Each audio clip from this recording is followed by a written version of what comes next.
theme for this year, as we all know, is DigitALL. It's innovation and technology for gender equality.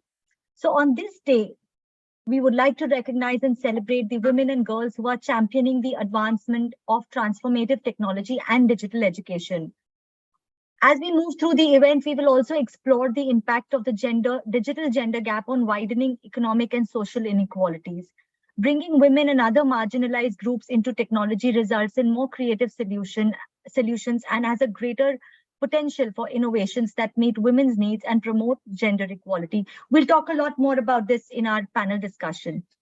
Now, each topic for today's Women's Day event was chosen keeping in mind the interest of the youth, especially women, that want to understand the contribution of women in innovation and technology today in India, and who would be better to talk to, than the women people managers and market leaders to shed light on the sustainability and future for the youth, especially women in these segments. So I would like to welcome all the participants who've taken the time to be here today, and I ensure this session will be profitable and fruitful for everyone. I request all of the participants to please use the chat option available at the bottom of your screens to post your questions that we might be able to address in the Q&A session after the topics conclude. We will be recording this session and will make it available through our social media channels for those who would like to share them within the network. We're also live streaming this event through our Learn Online with EduBridge channel on YouTube. So it gives me tremendous contentment to be presenting the welcome note amongst the most venerated personalities who have won accolades and done great work in their respective fields and represent EXL. And who better to prime this conversation than the industry stalwarts themselves? Yes, we're talking about EXL here. We've been closely associated with EXL for quite a few years from now, and today's session has only been possible because of such an amazing team behind all of this from EXL. So I would now like to start by introducing Muskan Jain, the Assistant Vice President, Global Corporate Social Responsibility at EXL. A professional with more than 14 years of work experience in operations management, CSR, service excellence management, CRM migrations, training and development, recruitment and onboarding, and team management. She's adept in managing and leading teams for running successful operations and has experience of implementing procedures, managing voice and backend operations for business centers of excellence. Proficient in conducting various training sessions for enhancing performance and quality of service, she has excellent people management, mentoring skills with the ability to train and motivate. So Muskan, I would now, welcome you formally here, and I would request you to speak a few words about EXL and what was your motivation behind this event. Thank you. Thank you, Maya, very much. Very good evening to all our colleagues and friends who are present today. It's my absolute pleasure to be here and be a part of this excellent event that we have coordinated in collaboration with EduBridge and CCDT. So talking about EXL, our collaborations are built on ongoing listening and learning to adapt our methodologies. We are business evolution partners tailoring solutions that make the most of data to make better business decisions and drive more intelligence into any corporate's increasingly digital operations. Our expertise in transformation, data science, and change management helps make businesses more efficient and effective, improve customer relationships, and enhance revenue growth. We use our specialization in analytics, digital interventions, and operations management to deliver solutions that help businesses outperform the competition. So with today's event, we want to spearhead the digital and tech enablement of women in the tech industry. As we're industry leaders in the analytics and digital transformation domain, and at a position to bring about a positive change in the community, in the mindsets of people and skill sets of people, especially women in India and globally, we took this opportunity to spread the word towards women empowerment and gender equity. We would like to embrace equity with the start of this event. I hope everyone present today gets to go back in their lives at the end of this event and think about it. Think about everything we are going to discuss today about the women empowerment. I hope all of you get a new perspective towards today's theme, that is digital, innovation and technology for gender equity, and be more positive and open-minded about inclusion of women in every aspect of life and to support women in their lives and in their aspirations. So thank you so much, everyone. I hope you stick around till the end. We have amazing quiz coming towards the end of the program that will also provide us some exciting prizes. So over to you, Maya. Thank you. Thank you so much, Ms. Khan. That was well said. So now, starting with our eminent speakers, I would like to introduce our first speaker from EXL to talk about personality development and help our audience develop the skills that focus on strengthening knowledge, capabilities, and self-awareness to reach personal goals. I think this is one of the most important topics, that we have Bhavna covering. So we have with us today Bhavna Chopra. She is the Senior Vice President in Operations Management at EXL.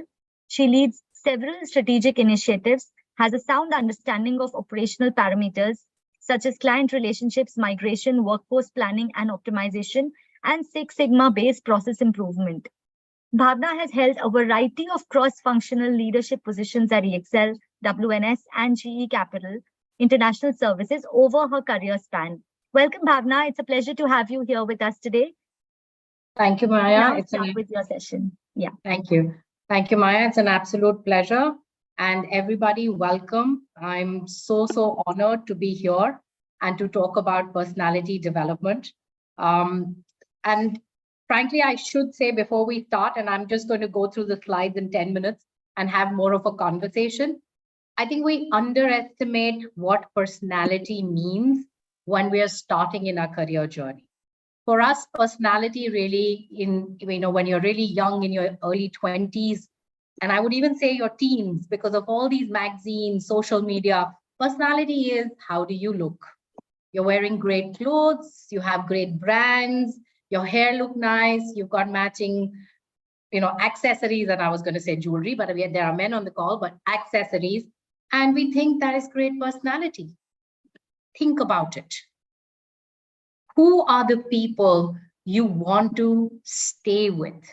Who are the people who attract you?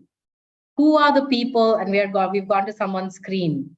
Sorry, yeah. So, and who are the people, who create that magnetic effect in your life?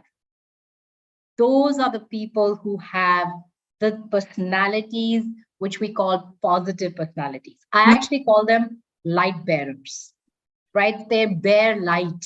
They're like, when they step into the room, it feels like somebody switched on a large light bulb. Those are the people you will always want to go and talk to. Those are the people you want them to be near you. And it doesn't matter eventually what they look like or what they wear. Most of the times, those guys are well dressed. That's also another thing. But that's not what makes it click. Think back in your lives. I'll give you an example. The person who we as children, as teenagers, gravitated towards was my grandmother, an illiterate woman who had never, ever, read a single word in her life. But she was so magnetic. She had so many beautiful stories to tell us. She had such amazing things to give to her grandchildren and her children that in the summers, we were like 40 people in one house. And there was no electricity in that village. We had to get off at a train station and then take a bullock cart ride, which was like a 1.5-hour ride into the village. But we loved going there. There was no electricity at night. We would sleep on the roof, but she had the personality that attracted so many people. So let's talk about this. We actually think it's very small. It isn't. This drives a lot of success in your eventual career journey. Okay, let's go to the next slide. So this is just about, and I spoke about what is personality. Personality is everything, not just what you wear, but it's also what you say, how you feel, what you make the other person feel. That is very important, right? You could feel great and you could look amazing, but if you make the human being in front of you not feel good, then that's not really a great personality. That's not setting you up for success, right? So it's about the whole of you and how you interact with another human being and what your image is in the eyes of the others that you interact. And 6 characters that we want to talk about are honesty, humility. Trust me, and I say this every time, you have to be authentic. If you're not authentic, if you don't bring yourself always, it doesn't work. The other person, the world around you can sense it, that you're not authentic. Second, emotional, right? The emotionality part of you. We're humans. We're not machines. We're not computers. So there has to be an emotional connect, and it has to be a genuine emotional connect, right? Then there is extroversion, which would mean how you are, your social self-esteem. And this doesn't mean, extroversion doesn't mean you're an extrovert. Extroversion just means, are you comfortable with yourself? I could be a complete introvert. I may speak very little. I may not like to go out and party, but I could be this magnetic personality again, which attracts a lot of people because of my kindness, because of my empathy, because I'm a great listener. And I will come to those, right? Then agreeableness. Now, agreeableness again doesn't mean that I say yes to everything. Agreeableness means flexibility in this case, right? You adapt to different views. And I think last time I spoke to some of you, I spoke about this thing called perspective. I said a view is always just a perspective. If it doesn't hurt anybody, then it is a perspective. There is no right or wrong perspective, because I think, like Maya pointed out, 100 years ago or 90 years ago, we covered our heads, we covered pretty much every part of our body as women, right? Now, that was a perspective in those days. I don't think we can call it right or wrong. It was just a perspective. Today, we dress very differently, right? That's a perspective.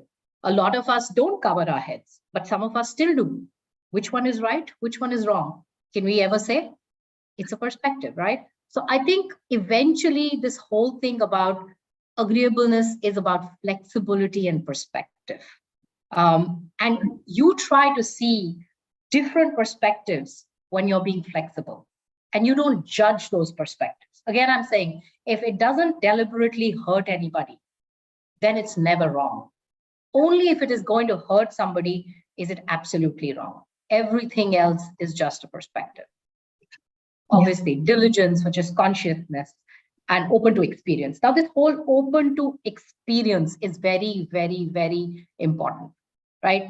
I'm not speaking about diligence and perfectionism and integrity, because those are core pillars that we need to have, right? If you're not conscientious, it doesn't work. Again, for me, conscientious, basically integrity is equal to being authentic, right? That's what it means. If you're not authentic about yourself, it just never works. So let's come to the last one, open to experience. Now, what does this mean? Again, this means developing perspective. If someone is talking to you about, and I'm going to just pick up politics, right? If we talk about A politician versus B politician, I can be absolutely in support of A, and Maya can be in support of B. But it doesn't mean that I should not be open to what Maya is trying to tell me about the politician B, because she will have a perspective, and that is basically being open to an experience, right? And that is very important. Experiences in life are very important for our learning, for our flexibility, for our emotional development, and for us to develop as a human being. So it is very, very, very important. Okay, let's go to the next one, please.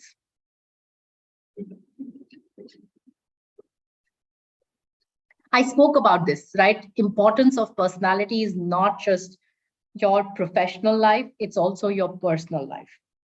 And trust me, when you develop the right strengths within you, there is no stopping you, right? We say sky is the limit. I say there is no limit, because that's when you bring your inner potential out. That's when you know that you can achieve whatever you aim for.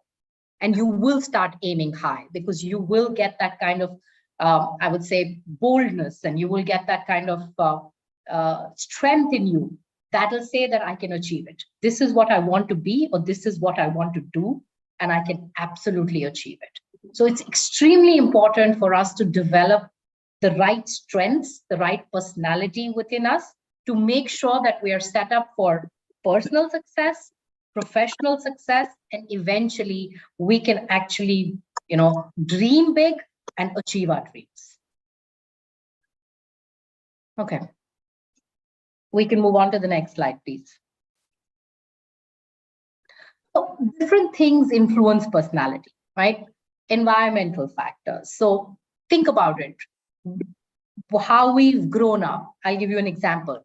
I love eating arhar ki dal, chawal, and aam ka achar. But I love eating arhar ki dal, aam ka achar, and chawal with my hands because I've grown up with my grandmother, all summer vacations with cousins in a village. That's just something, that's now ingrained into my personality. I with a lot of effort, have to remind myself to pick up a spoon and a fork if I'm eating outside, if I see the same dishes. But your environmental factors absolutely influence your personality in small ways, right? The thing is, you need to make sure that your environmental factors that affect you as a person, yourself as a personality, turn them into positive, not negative. So you will see a lot of things when you're growing up around you that are not good. Instead of focusing on the not good, and I've gone through this bad phase, so let me also make sure that I do similar things. No, actually, if I've gone through something really bad, let me make sure that I can turn it into positive. And I'll give you again another example. All of us know in our villages, money isn't open, right? People live off land. So it is very, very, I would say, tight-fisted growing up. However, what I did realize is the sad part was that a lot of villagers didn't even have money for medical expenses for their children or for themselves. Now, you can go two ways. When you see that kind of shortage of money, you can actually become a miser and say, I will spend very little. But instead, what my grandmother made all of us realize is that if you ever have money, make sure that you help the people around you with basics. And what does basics mean? Basics means that children should always have 3 square meals. Children should always get education, and children should always have healthcare. And she influenced all of us. So all of us, and I'm very proud to say all of my cousins included, whenever we think somebody is in need, we will open our, I would not say just money, but open our hearts, because that's what she taught us. She turned a huge negative into a huge positive. So while environmental factors affect, make sure that they're positively affecting. The same goes for situations. You go through a lot of situations in your life. And I'll give you an example. You go through in the work life, you can also have good bosses and bad bosses. Sometimes you go through bad bosses. But when you go through bad bosses, instead of copying your bad boss, the recommendation is know what you should never be, right? So this is what I never want to be. So I should never treat my team like this. That's the learning. Again, but situational factors do influence who you become. There's genetics. Some of it is completely genetical, but I would say none of the genetics ever is a negative thing. So the way we were structured by the power above, supreme power, whatever you want to call it, Big Bang Theory, inheritance is just good, positive parts of our traits. They're never negative. If you think back and you think, my personality, my inheritance, nothing is negative, right? Some of the ways I look, the way I walk, the way I talk, some of my body language is all inherited. However, there's nothing negative in it, right? Also, who you identify, that also influences your personality. Could be somebody at home, could be a friend, could be your elder brother, sister, could be, like I said, in my case, my mother and my grandmother, huge influencers. Could be your boss at work, whoever it is, or could be somebody like Steve Jobs, don't know. So whoever you identify with, and I'm sorry, I'm not speaking maybe to the Gen Z, some, I would say, blogger, some YouTuber, my daughter could have given me some names, but whoever you identify with, whoever you look up to, those people also play a huge role in influencing your personality. And then, just like we spoke about situational factors, personal experiences also, when you go through life, develop your personality. Okay, we can move on. This is a Dale Carnegie book. I am going to recommend that some of you or all of you should actually read it. And I'm only going to pick up a couple of things from here, right? First of all, only you can take charge of personal development. Only you can take charge of your personal development. Nobody else can. And development is a personal process. Everybody goes through different phases, different time cycles of development. That's the second thing. The third thing I'll pick up on is focus on the small thing, right? Because you can't just change yourself. Today, I'm this, tomorrow I become something else. And I'll give you another example, and this is from very personal, from my personal life, right? When my son was born, when my son was about 1.5 years, is when we got to know that he was autistic, right? He was diagnosed with autism. And that's a huge shock. And for about a year, I lived with this negativity of why me? Why did it happen? What is going to happen? It was all negative. Till one day I decided, why not me? And there was, I don't know where I read this quote, and it said that God will only test those who have the strength to be tested. And I decided that it's not really a test. Maybe it is just a change in perspective. And that's all it was. Today, if you ask me, I have no stress. I know we will figure it out. We as in not just me, we as in my son, me, the family, the world, we will figure it out for these special needs children. And we have to work towards it. And ever since that, I've just changed it into a very positive thing.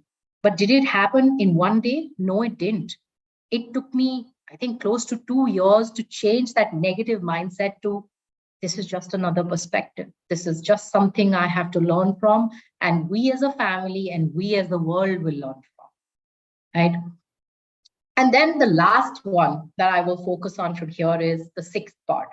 Never stop learning. Never.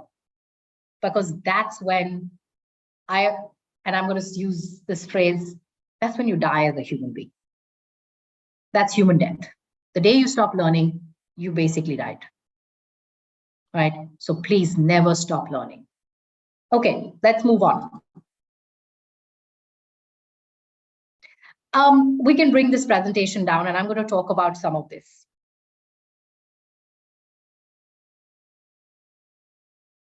Yeah, we can just bring it down. We can close the presentation. Thank you. Thank you. So when I began, remember what I said. I said that there are people who attract us. They're like magnets. When they walk into the room, it seems like somebody turned on a light bulb or the sun just shone, right? You just gravitate towards them. Think about it. What is it that pulls you towards these people? What is it that these people have which is so magnetic? And that's what you need to bring around. All of us have it. We think that people are born with it. That's not true, right? We can all develop it. These are all there within us. The good and the bad, the yin and the yang, both are within a human being. It is what you develop and what you suppress. And these are all things that you can develop. Just like positivity is a part of us, negativity is a part of us. Just like selflessness is a part of us, selfishness is a part of us. Just like being honest is a part of us, being dishonest is also a part of us. Can anyone say that you've never been dishonest in your life? No. As children, we've lied, all of us. But over time, when you start maturing up and you become adults, you suppress that part and you start making sure you're more honest. Even as adults, we tell each other white lies so that we don't hurt people. But like I said, all these are within us. So what is it that makes people so magnetic? That people become these light bearers, right? It is, these people are absolutely authentic. I keep underlining this. I learned this very late in life. You don't need to be anybody but yourself. The minute you are anybody but yourself, you've lost it, right? That's the first thing. The second thing is they have amazing listening skills. And they make you feel like I said, the sun just shone on you. When somebody like that comes and speaks to you, you know that their 100% attention is on you. And they make you feel happy and positive, right? That's the second thing. They make, I won't say friends, but they connect with people easily. They make people feel like, they're heard and they're seen. And they're very, very open and honest. They don't have an ulterior motive. And these are traits that are all within us. And we just need to make sure that we develop these traits. And from my perspective, all you need to do is to remember how you feel when you're around these people. The minute you learn that, okay, this person makes me feel amazing. This is the person I want to spend a lot of time with when the person is around me. The minute you remember that, turn it around and say, what am I supposed to develop that I make the other person feel exactly the same way? And like I said, it's about connecting with another human being. And what is it? Think in your lives. Who are these people? These people will always have a good sense of humor. They can laugh about pretty much everything. They can, laugh about themselves. They can crack jokes on themselves. And nothing in life is so serious that it cannot be resolved, right? This is completely opposite of somebody who always cribs, who's always negative. Think about it. Again, I'm requesting each one of us to introspect and remember, do you want to stay near people who are always cribbing, who are always negative? Maybe once or twice when you want to hear something like gossip, but do you want to gossip with them all the time? No. So that's the difference between somebody with a magnetic personality and not. I spoke about authentic and genuine. That is very important. Listening skills. Please remember, very important. And listening skills doesn't mean that when Maya was talking, all of us had our, laptops on mute and we were doing multiple things. That's not listening. Listening skill means I give 100% of my attention to that person, which means I have a direct eye contact with them. I'm compassionate about what they're saying. I have no other motive except to hear them out. I'm not picking up my phone and, browsing while the person is talking. Even if it is 20 minutes, 5 minutes, I give that person my 100% attention. That is very, very important. The next one is to be knowledgeable, right? You have to learn how to read and learn. Because when people talk to you and when people are discussing things with you, you can only make a connect when you can share perspective. And perspective only comes from learning. So it is really, really important. The last thing I think I will want to leave you with, last two things rather that I want to leave you with is one, always be kind and thoughtful. Always.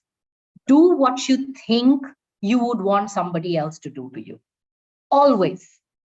Put yourself in the other person's shoes and say, how would I want somebody to react to me if I was in this situation?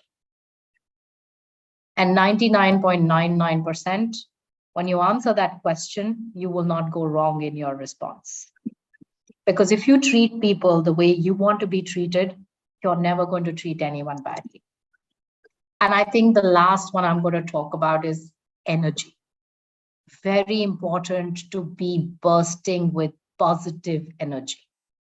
This will inspire others and inspire yourself. You will thrive on that positive energy, and that positive energy will also make others around you thrive. I spoke about it. These people basically are light bearers. They will light up our world, and that's what we want. So from my perspective, personality development is a journey. And the start of the journey for me has always been, let me learn how to treat others the way I would want to be treated. But apart from these innate skills, I'm again going to say, it is also important for the superficial parts to be good. So you should look good. You should dress well. you should be a good communicator. And please, a lot of people will say, I don't know how to speak in English. That's fine. Learn it. But if you know Hindi, you can communicate well in Hindi as well. Until unless your job demands you to speak in English, any language, communication in any language is still communication, right? Learn how to communicate well with positivity and with a lot of conviction, with a lot of self-confidence. That is also important. I think I'm pretty much over time. So I thank you all for giving me this time. It's a pleasure. And I wish you all a lot of success and good health. Take care. And Maya, back to you. Yeah, thank you so much, Bhavna, for this awesome session. And I'm very sure the audience has learned a lot about how to make the best version of themselves through this session. I personally also enjoyed it. And, although you spoke a lot about things that, we all in a way know, right? But to sort of have that compiled and to have that reinforced was brilliant. Thank you so much, Bhavna, and have safe travels for you. Moving on to the next session. Many of us wonder about what's the best way to appear for an interview. It's an art in itself, and to cover this topic today, let me introduce you to our next speaker from EXL, Parul Kataria. Welcome, Parul. Thank you, Maya. Thank you so much. And it's so good to be part of this event. And thanks for giving me this opportunity. Great. So Parul is the Vice President of Talent Acquisition at EXL. Parul holds an MBA Human Relations degree from Symbiosis Pune. She's an experienced leader with a demonstrated history of working in the outsourcing, offshoring, and IT industry. Parul has strong experience in talent strategy, business advisory, recruitment consulting, and extensive experience in managing global recruitment. She's a strong human resource professional with a certified recruitment analyst focused on recruitment from Carlton. Welcome, Parul. The stage is all yours now. Thank you, Maya, and thanks so much for the introduction. It's a very important day. I know we'll be celebrating the Women's Day, International Women's Day on 8th of March. And especially on this Women's Day, it is really important to highlight the significance of the interview skills. And more importantly for the women, and I know we have male and female participants on the call, and I really want to call out why more important for the women, for those segment of people who are entering or re-entering the workforce. So it's a vital tool when we talk about everyone, especially for people who are re-entering the workforce, and for everybody who want to showcase their talent, their knowledge, their experience, and of course to make a positive impression or an impact on the potential employers. So interview skills play a very critical role. And when we talk about women employees, and since we are talking on the International Women's Day, they face unique challenges. And I think those are known to everybody. Some face gender bias, some face different kind of a discrimination. And if people have strong interview skills, they can help them overcome these barriers. And especially important for women who may have taken some time off for their, maybe to take care of their children, to take care of their elders. It is really very important that you have those interview skills, which gives you that kind of a confidence. And not just the interview skills, but also staying updated on what's happening in the market, what's happening around them. And if you know what's happening around you, I think that will give you a competitive edge. So not just for one, not just for two, but for everyone, it is about practicing the art of interview skill.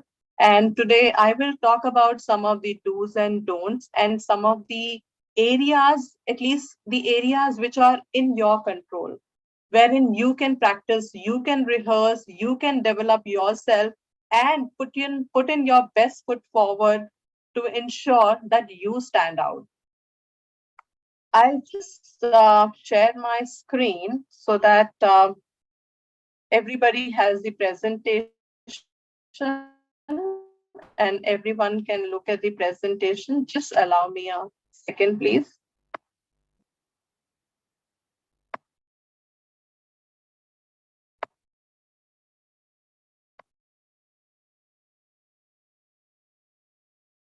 I hope the screen is visible, Maya.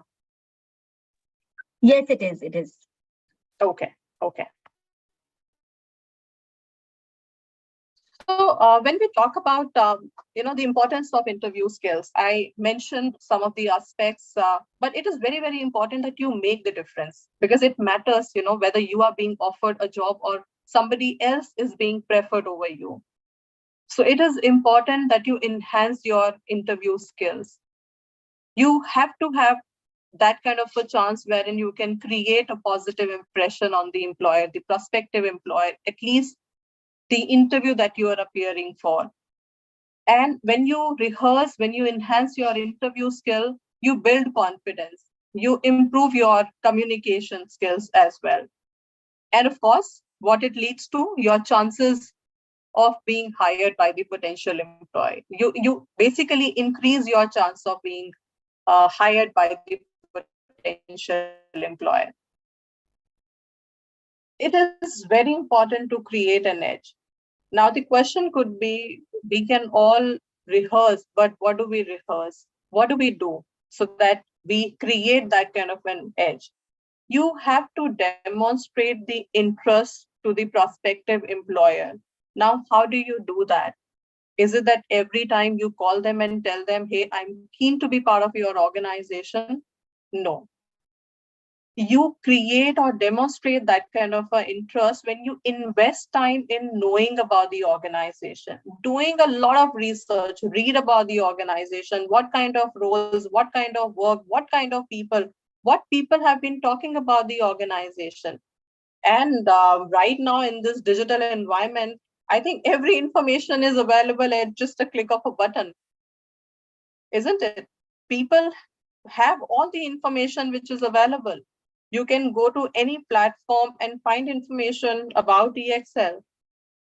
Similarly, the organization that you're appearing for, read a lot about it, investigate, find more details, speak to people who have been part of that company. And that's how you demonstrate the interest, because the preparation, the data collection, the information collection that you do at this stage will help you when you are appearing for the interview. Because then you will have an idea, a fair idea, what kind of questions can be asked, or what kind of questions can I ask the prospective employer, isn't it? And then you can also spend some time in tailoring your response so that you don't feel, oh, this is something that I wasn't even aware of.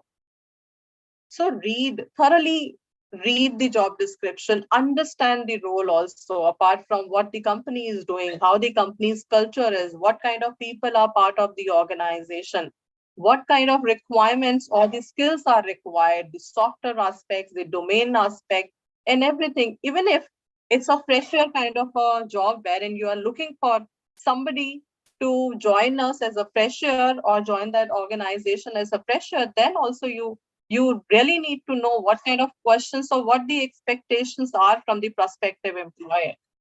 And once you collate that kind of an information, you get an opportunity to ask questions about the company.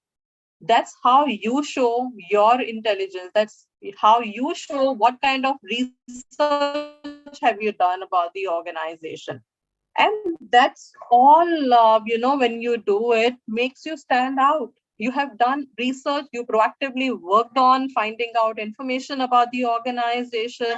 And it is your time now by asking questions to create that kind of a positive impression on the interviewer.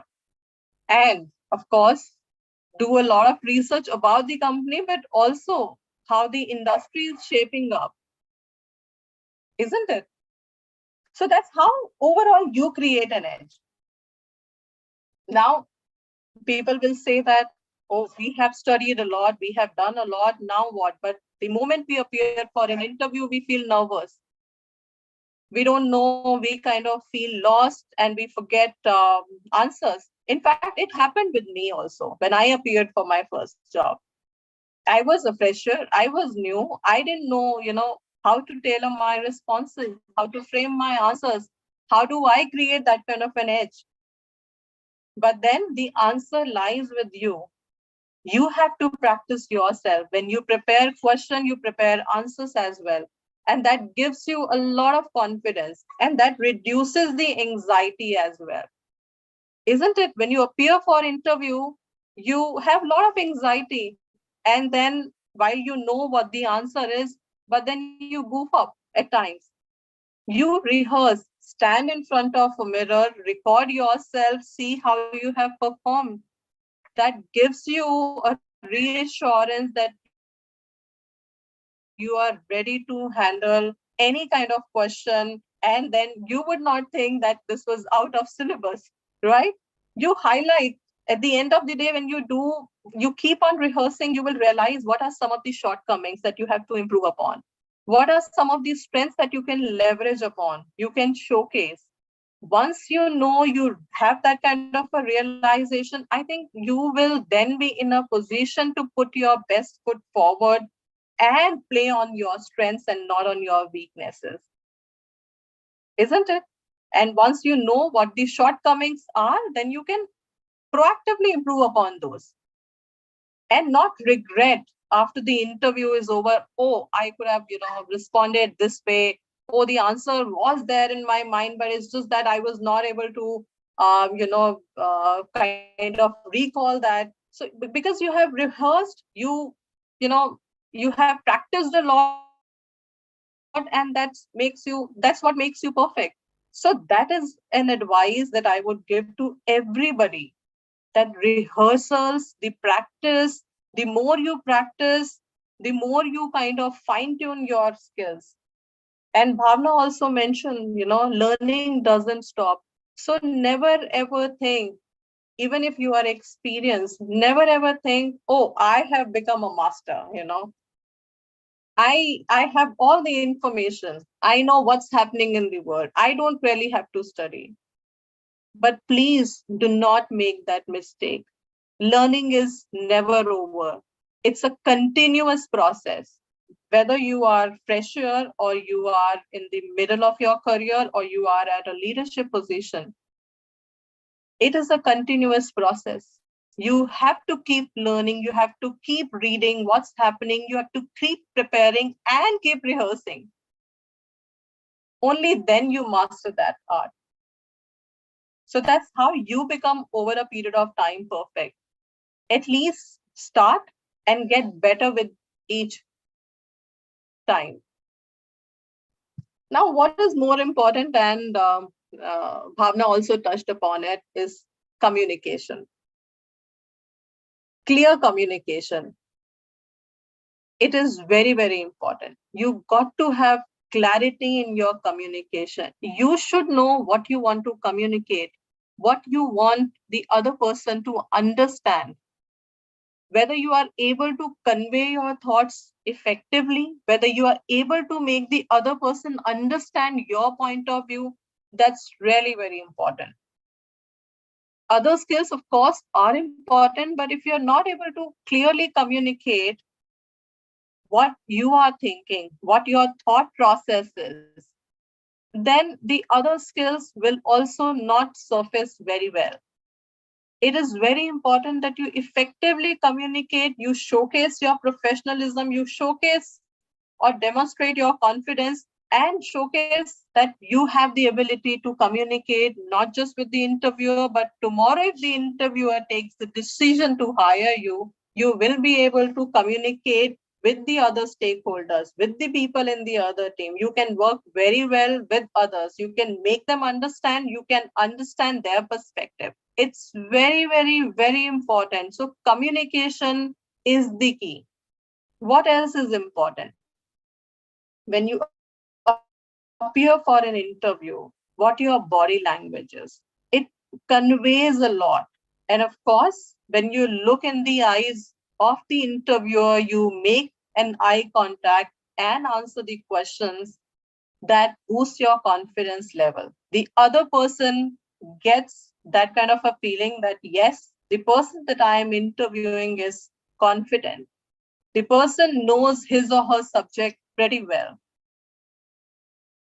Isn't it? There have been instances of people, they jump when you even start a question, they think that they know it, and without even letting the interviewer complete the question, they jump to answering the same, right? Even if your answer is correct, what happens? You have not let the interviewer finish the question. There could have been a second part to that, or what you understood, it's understood completely in a different way altogether. So very, very important. And when we talk about communication, it is not just about speaking. It is also about listening. So listen, but listen very actively.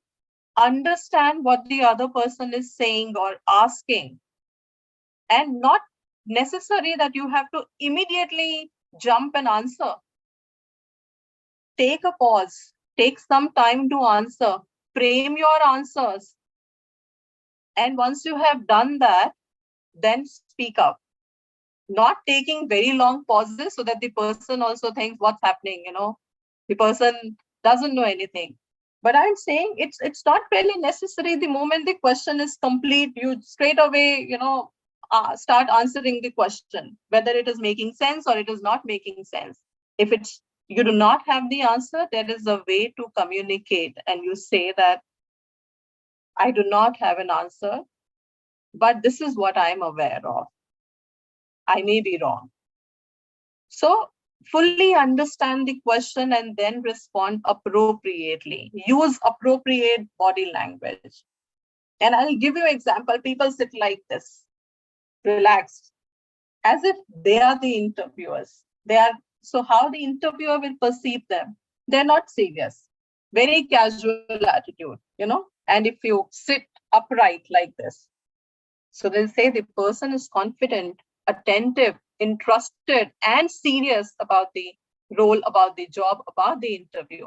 So it's very, very important what your body language is. How's your eye contact? Read a lot about, what body language, what body postures should be, which gives you that kind of an edge wherein you are perceived as a confident person and somebody who's really interested and passionate about the role.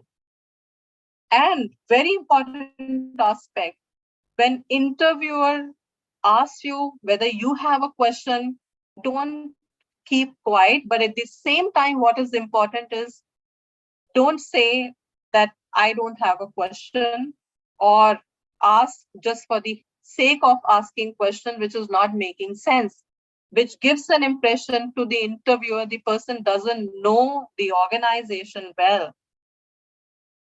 Even if you have a question, say this is what the information, would be glad if you can give more insight about the other aspects also.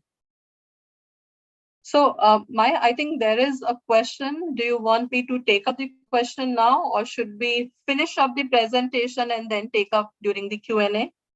I can see some hands raised. Yeah, maybe you can finish the session, Parul, and then we can take up the questions. Okay, all right, sure. So coming to the last leg of the presentation, it is very important that you stay connected. The interview is over doesn't mean that your job is over. Oh, I have given the interview, now let the recruiter get back. Let the interviewer get back and see whether I'm selected or rejected. Again, at every stage, it is really very important that you demonstrate your interest level. You may want to send a thank you email, which demonstrate or which showcase your interest and your politeness and your professionalism and the gratitude that the interviewer took time to have a conversation with you, right? And if required, you reiterate your interest in the job position, but not that you start calling up the interviewer or the recruiter every now and then. So don't even look like that you are somebody who's really interested, you're very keen, and is dying to be part of the organization. So don't really rush up things. There is a way, there should be a structured approach if you want to follow up, if you want to demonstrate your interest in the job, in the organization. And keep your communication strictly professional. Don't use harsh tone or harsh words, even if the wait time is long. Maintain a very positive tone. And still, if you have not received a response and you feel it is really important to follow up, you have not got any feedback, then do the follow-up if necessary.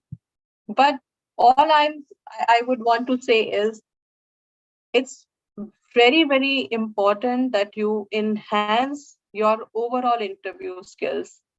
The tips that I have given you, whether it is about researching the organization, whether it is about standing in front of a mirror, even I have done that. During my school days, I used to speak very fast. People used to call me express train. But I have developed over a period of time. I rehearsed a lot. I took pauses. And that's how you get to see this Parul talking to this group. So it's very, very important that you believe in yourself. Nothing is impossible. Even if you face rejection, even if you are rejected in an interview, you are not qualified for a role, that does not mean that you are not good. See what are the shortcomings, see what are the opportunity areas that you can work upon, improvise upon those aspects, and become proficient in those and create that kind of a competitive edge. I think these are the last words that I want to say to this entire group. And I wish everybody good luck, people who have appeared for the interview, who are preparing. I'm sure to some extent this session will definitely help. So that's all from my side, Maya. Thank you so much. Thank you. Thank you so much, Parul. You've covered almost all the important points that, one should be focusing on while they are doing their interviews. And this is especially relevant because in our audience, most of our participants are, doing some sort of a course which will lead them to a job. So, it's very, very relevant for this audience. Thank you so much, Parul. Now, in the interest of time, I think we can do one question as of now live. And however, we'll collect the other questions and share over email with you, Parul. And if you would be kind enough to answer as many as you can, we can then share them back with people who've asked these questions.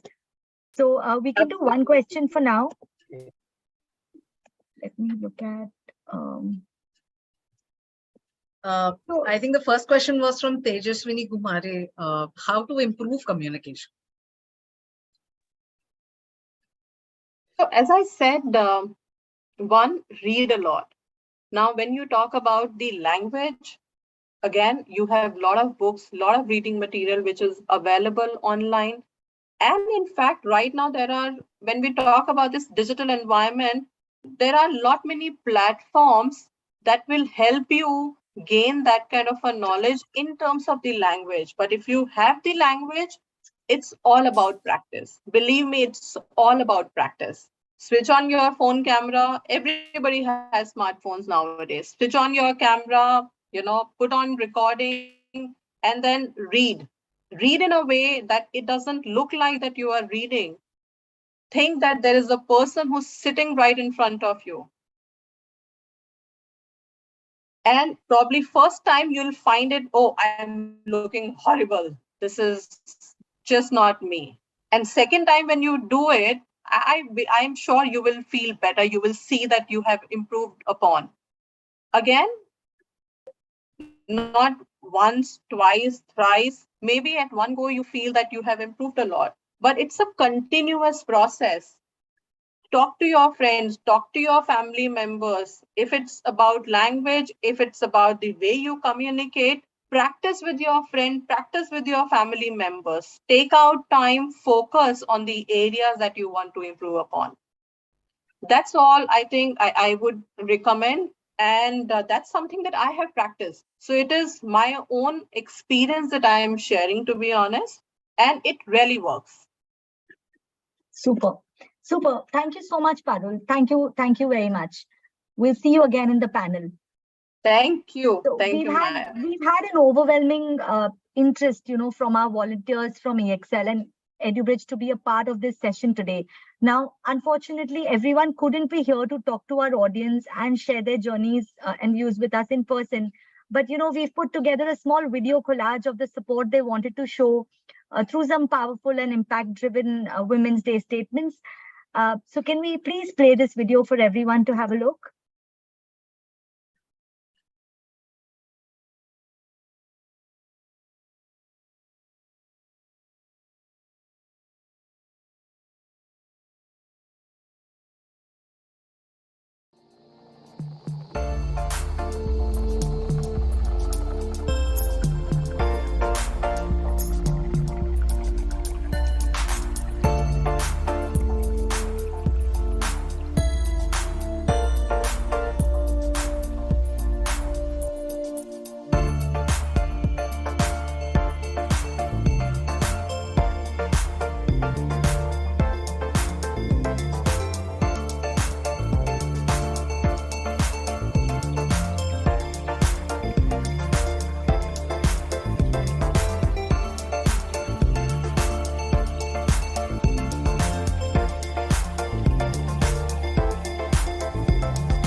Thank you. Thanks to everyone, who shared a picture of themselves and, helped us compile this. We now move on to the main highlight of today's event, our alumni interaction sessions with panelists from EXL. You've already met and heard from Parul Kataria, who will also be joining the panel for the session. Let me now introduce you to our other panelists. So we have amongst us Satyajit Gupta. He is the Vice President, Assistant General Counsel, and Head of India Legal at EXL India. Satyajit is a dual qualified lawyer, that is India and England, with over 2 decades of work experience with top law practices. Satyajit took over the CSR function at EXL in 2021 and is passionate about scaling CSR programs of EXL. One of his key initiatives was to set up the EXL Foundation, a not-for-profit for the group.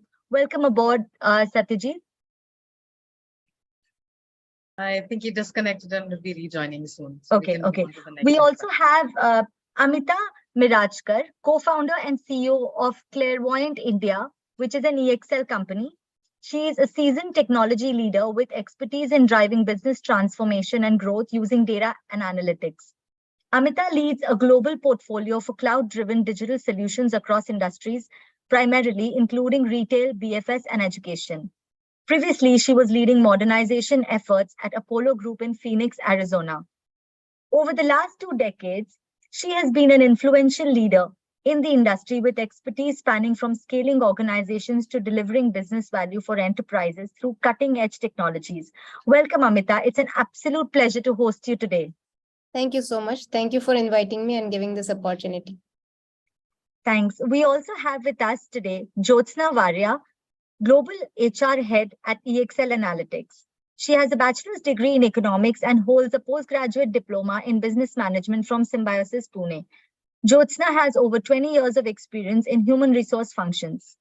In her 13 plus years at EXL, Jyotsna has headed Global Compensation and Benefits Division, along with heading the Analytics Division as a Vice President and now as a Global HR Head.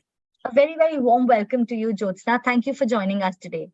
Thank you so much, Maya, and hello to everybody. Delighted to be a part of this forum today. Hi. And finally, I would like to introduce to you Sonal Dhanjal, she is the Vice President of HR at EXL. She has a bachelor's degree in software systems and holds a postgraduate diploma in management. Sonal has over 17 years of experience in human resource functions, spanning across industries like hospitality, retail, entertainment and sales, and business process management. In her 11 plus years of experience at EXL service, Sonal has successfully managed the HR business partner role for various client engagements across insurance, property and casualty domain, insurance, finance and accounting, healthcare, and banking and financial services. Welcome, Sonal. It's a pleasure to host you today. Thank you so much, Maya. Good day, everybody. Wishing you all a very happy International Women's Day.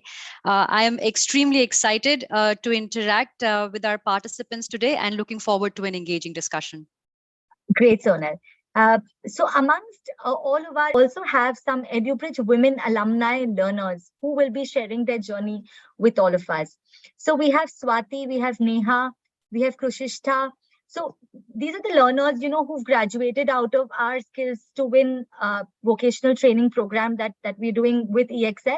So these learners have graduated from these courses a couple of months ago, and they're now placed with different organizations. So they will be coming and sharing their experiences with us. So the way we structure this discussion is, each learner will come and share their experience. Once they've shared their experience, we could ask them questions, and then we will. I will have some questions for you. You could have some questions for the learners. So we will, the discussion will revolve around the digital theme. And, so welcome you all. Is Satyajit able to join back? He's joining in about a minute. All right. All right.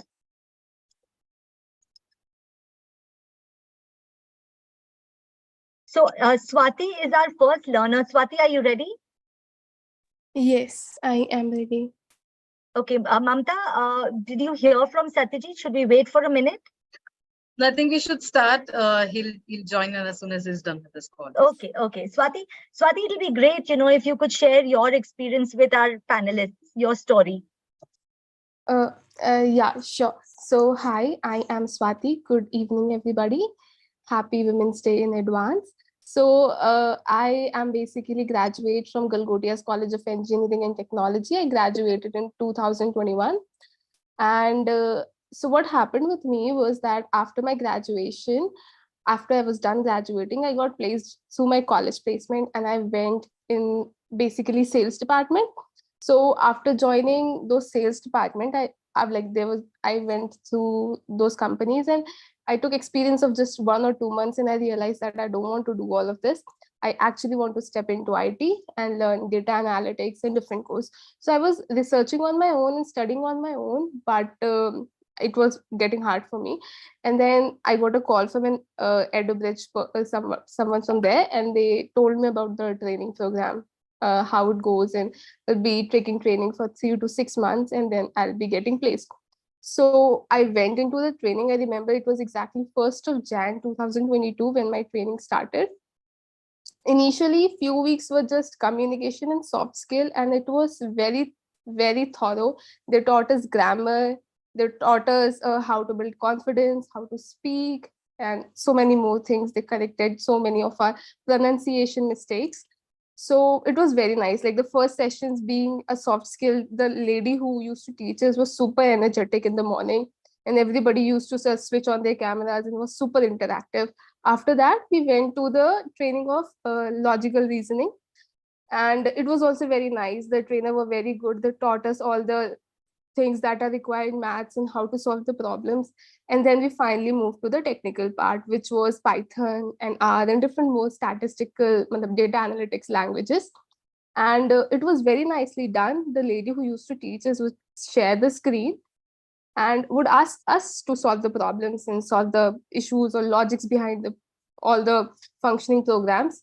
And then that's how we all learned. And after the training, for me, it took like 3 to 4 months. And then I got placed in Capgemini. I am a software analyst at Capgemini. I am posted in Bangalore. So yeah, I feel like it's very important to empower women, because it's very important to just make genders equal. I mean, It's important for us to feel financially independent when we step out of a house. We should feel independent in every possible way. And that's why I feel empowering women is so important. Thank you. Thank you, Swati. Thanks for sharing your story. Jyotsna, Amita, Sonal, would you have any questions for Swati on her story? Sure, that's great detail and very genuine, parts that you shared, Swati. Good to know. So what are your thoughts on, what can the people around you do to support? So friends, family, mentors. Do you have any thoughts on that? What worked for you? Maybe some of us here on the call are actually mentors or friends of other people who are trying to learn and trying to get into similar journey like yours. So what are your thoughts?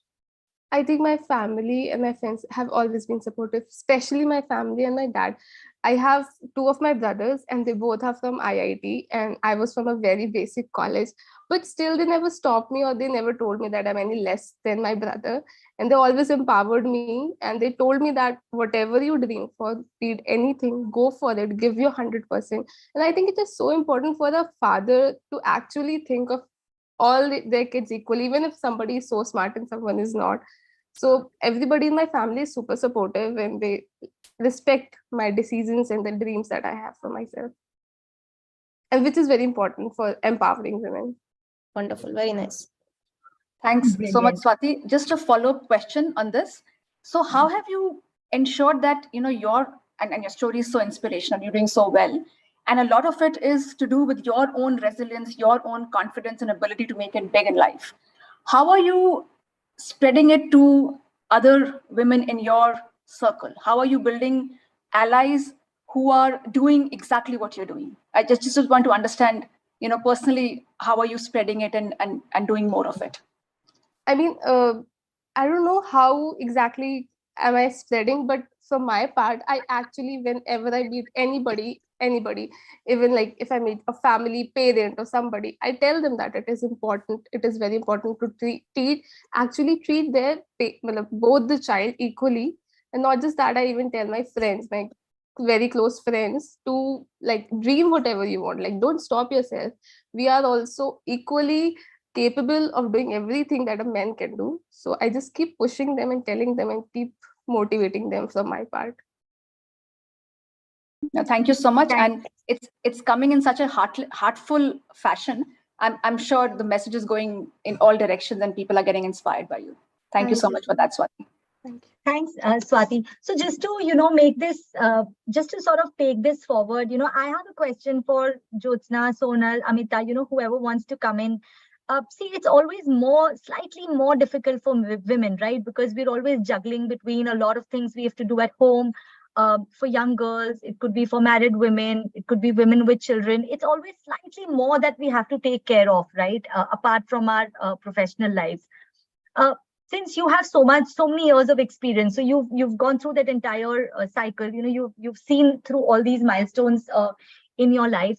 What are some of the tools or techniques that maybe technology and innovation that has actually helped you deal with this? So, are there any is there any tool available or any technology that you use to empower yourself to be able to juggle between professional lives, and like how has technology played a role in enabling us to strike that balance between our work life and our professional and our personal life? Great question. So Maya, Go ahead. okay, so I'll take that one, Maya. I think Super. today Yeah. technology permeates every aspect of our lives, right? Several years back, be it taking care of our health, driving our routine, we used to make notes, right? Diarized notes. Eventually, when we moved to computers, we had calendars there. And today, you name it, and there is an app to manage everything. I think what's most important for us ladies is to ensure and first prioritize what are the most important top 5, top 6 focus points for us. This could be divided across our personal lives. It will be getting divided across the professional requirements as well. And then scheduling each and every responsibility accordingly as to how much time I need to give to a particular requirement, and then sticking to it. Not stopping to ask for help. A lot of us, go-getters, perfectionists, high performers, the most difficult thing for us is to ask for help. But that's the first thing that we should be doing. Yeah. And you'll be surprised that that is all we had to say, and you will get all the support from all the quarters. So have a tribe of your own who you can depend on when you need to ask for help, and don't shy away from asking it. It doesn't takes away your level of competence. It's not a question mark on your performance. Basically, that's what I want to say. Yeah, that's a great tip. We have Parul as well. You can also come in, whoever wants to go next. I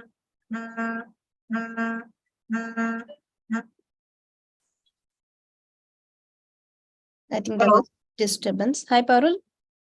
Is that you? Yeah, I'm experiencing some network issue, but let me just try to switch on my video. Okay. Am I okay? Yeah. Yeah, so I think when we talk about this aspect, how technology is helping us, there are, as Sonal said, there are a lot of apps. And in fact, creating a work-life balance, again, it's a personal choice. But of course, earlier in back those days, there was not much of a support which was available. So all you had were the people around you. Now you have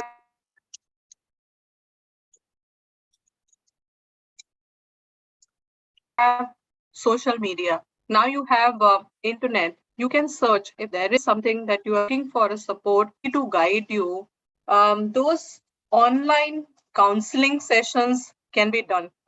Then you have a lot of digital mental health tools which are available.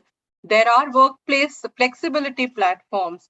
Nowadays, I mean, people have put in CCTVs and they're watching their kids on the camera if everything is fine or not. So I think all that has really helped. For me, COVID was pretty bad for everybody.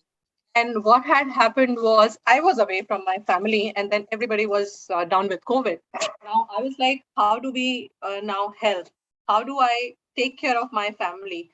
Everything was done online. I made them speak to the doctors. I ordered medicines online. I ordered food online. I think it's just that you have things available. You have to look around and see how you can leverage the tools, technologies, which is available, so that you leverage them for your own help, your own support. It's about creating your own support system. You do and embracing technology, basically. Absolutely correct. I think that's I would recommend that. It's not that nothing is available. There is a lot of information which is available. There's a lot of support which is available. There are communities which are now being created on LinkedIn, on Facebook, on Twitter. You become part of that. So a lot of career counseling advice is also being shared. There are instances wherein people feel that they are stuck. They don't know how to respond to a situation. But then that's the kind of support that you can get from people around you. They're not your direct relatives or your friends, but then they are the ones who can become your mentor because they have that kind of an experience. So start communicating with those people as well. So that's what I would recommend. Great. Amita, Jyotsna, would you like to take this? Sure. So great points, Parul. I agree with all of these, and I also leverage all of these tools available, and anything that saves time, right? That gives us more time to do other things. So any productivity tool, hack, e-commerce, all these tools are for us to leverage, and I think I'm happy to use them, save time. In addition, I also use some apps for my own habit forming, improvement of if I'm falling short of exercise, then I use some apps for that. So I've seen many people, many friends of mine, they use for tracking, either steps or cycling, sports activity. And over period, at least when until you get into the habit, it helps. That helps a lot. I'm also helping my son organize his work and day and calendar using some of these tools, and that again saves my time. So if there is exam coming, now he knows how to use the calendar and plan ahead of time and track it. So in many ways, all of these things are really, really helping us. But the biggest advantage is connection with people. Like Parul said, we are able to talk to anybody across the globe if we want to, or at least see their thoughts, hear them, see them through blogs, through videos.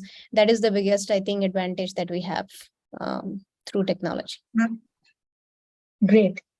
Absolutely.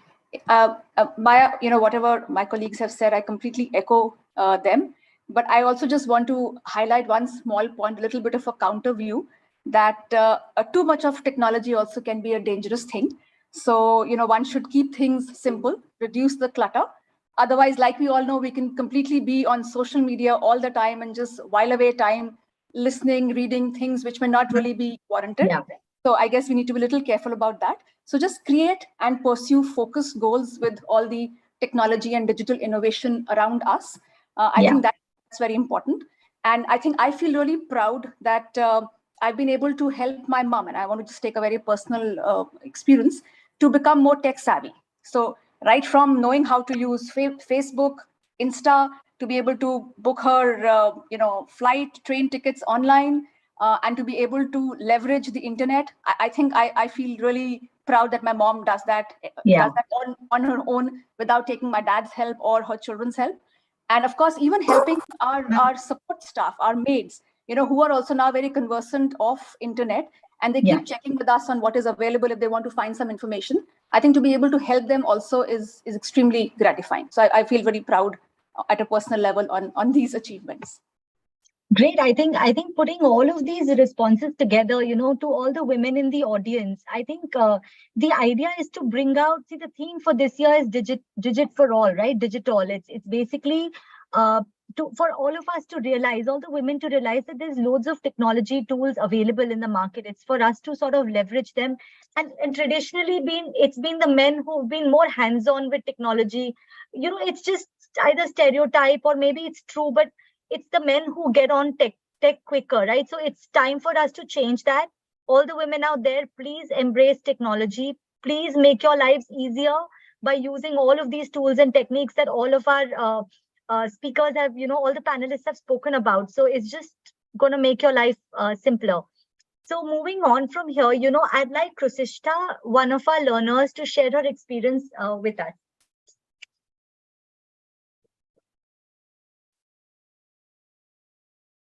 Hi. Am I audible? Yes. Yeah. Hello, everyone. And am I audible? Yep. Yeah.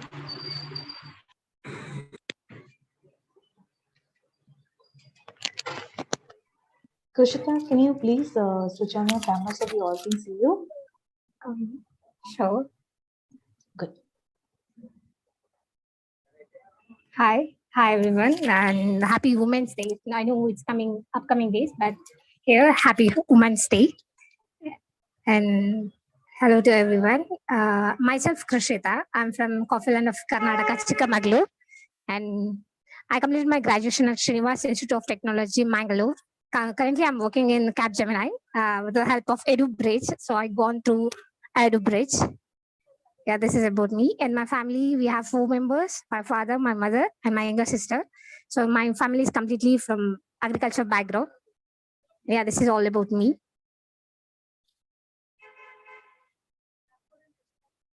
So Krishna, can you talk a little bit more about the kind of training that you've been through, the course that you've been through, and how is it helping you in your job right now at Capgemini? Sure. Well, like today I'm the happiest one. Through EduBridge, I came through yeah, it's not an easy thing for company. Like I passed out from 2020 and I entered my IT world at 2022. So that's not easy because there is so much 2 years gap. And by the help of God grace, I got a opportunity in EduBridge. So I easily got into Capgemini and I placed in Capgemini. So it's like smooth journey, and there are so many mentors and so many classes, assignments, like so many things are there. That's all helpful for me to get into Capgemini. Yeah, this is the way I come from EduBridge to Capgemini. That's great, Krishita. And what do you look forward to, learn, and what do you look forward to in upcoming years from here? Now I'm getting a good position, like good position, but in upcoming days, I have to be in a great place, not in a company only, in a society also. Like people will recognize me, and I need some own identity. Like if they said Krishna, oh, that's Krishna, I know her, like kind of position I need. So this is my long-term goal, actually. Wonderful, wonderful. Very well said. Very good thought process. Thank you. Krishita, I have a question for you. While you were getting trained with the help of EduBridge, you mentioned that there was a gap as well in between, and then eventually you got placed at Wipro. During this entire journey, were there any moments of uncertainty or unsurety that you went through? And if yes, then how did you overcome them? Who are a part of your support system that you relied on to sail through this journey? Like this is the very important question. Like it's a good question, and hard work is the main thing. So while we are in college, we are in enjoy more. Like we know, like somehow we get a job, even it's a 10,000 or it's a 20,000, but we will get a job.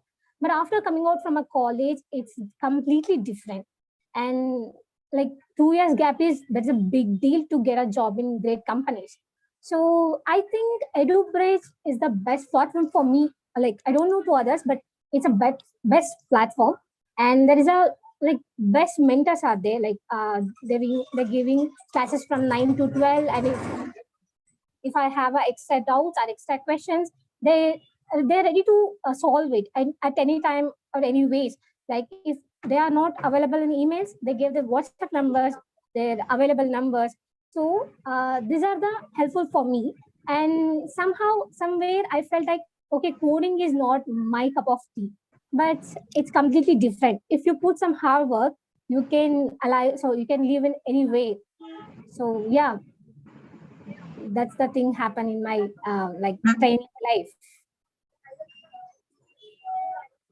And what kind of role do you have in your current organization? What kind of role do you do? And now it's system engineer. System engineer. Okay. Yeah. And considering that, the theme this time is DigitALL, and the fact that, everywhere technology is permeating, what is your take on how important technology is for us women to forge forward, to become better professionals? What is your thought on that? Are you tech savvy? Do you like tracking some data, some content on apps, or learning from them as well? Yeah, like world is too improving. So much of improvements, like networking. The money is like what we use. Money is all completely less. We are using phones for paying and all. So in our places, like in our villages, the people thought women is only for cooking, only for washing the clothes, only suitable for the cooking area. But today, women will know everything in every way. Like they're paying cashes through their phones, and they're connecting their children from phones. Like they are in separate cities or separate countries. They call from here to there, and it's literally changing from 0 to 100. So yeah, it's growing, and women's also growing with a generation. So that's the happiest thing for as a woman. Great, Krishita. So I understand, the way, you understand that we need to, sort of embrace this technology and not let the digital gender gap set in. Welcome, Satyajit. Welcome to the panel. We had lost you for a bit. Yeah, and as you can see, I've come back with a sepia tone. It, just to remind you guys that, yeah, I've probably over the age barrier. Very No, but different from all the others, right, Satyajit? Yes, that's okay. Technology absolutely. sometimes So is in not in this digital world, you are now reminding us of the old era. Absolutely. Old is gold. But thanks so much, Maya. I believe you introduced me, and I'm sure you said nice things about me. Thank you so much. Yeah, so maybe I think since Satyajit, we really want to hear from you now. So I think what I would like to ask you is, see what do you think we as industry, we as a country, or we as a group, what do you think we can do, or what are we doing really to address the digital gender gap? What are some of the things we can do to do this? If you could share some thoughts on that, please. No, sure, absolutely. And of course, my thoughts will be probably inspired by things I've seen.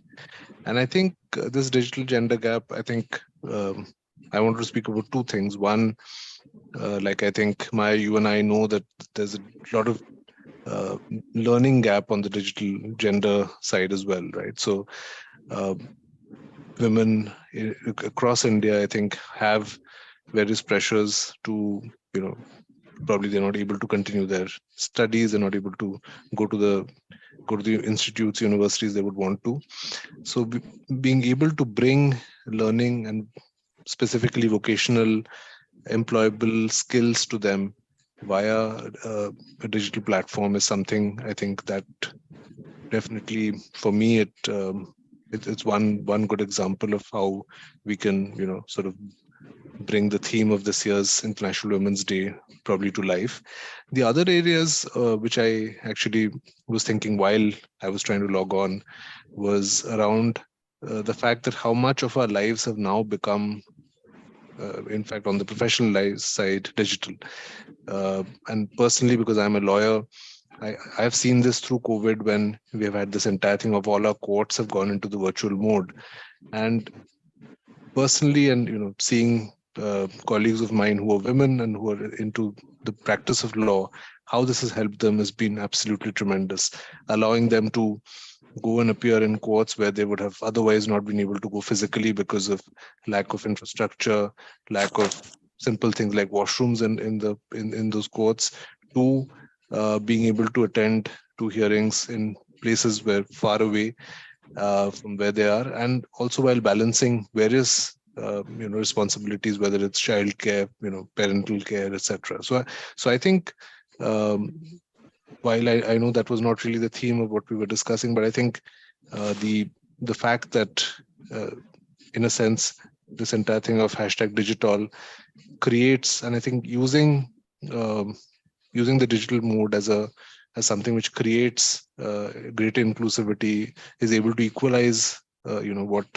the opportunities that men and women are both able to get to, and probably being able to open up more areas for women, I think is definitely something which makes a lot of sense to me. And I will definitely say that, look, we have had a tremendous partnership with you, with EduBridge, on our Skills to Win program, where we have taken these vocational skills to our students, which I think we have had almost 50-50 ratio of men and women in our programs.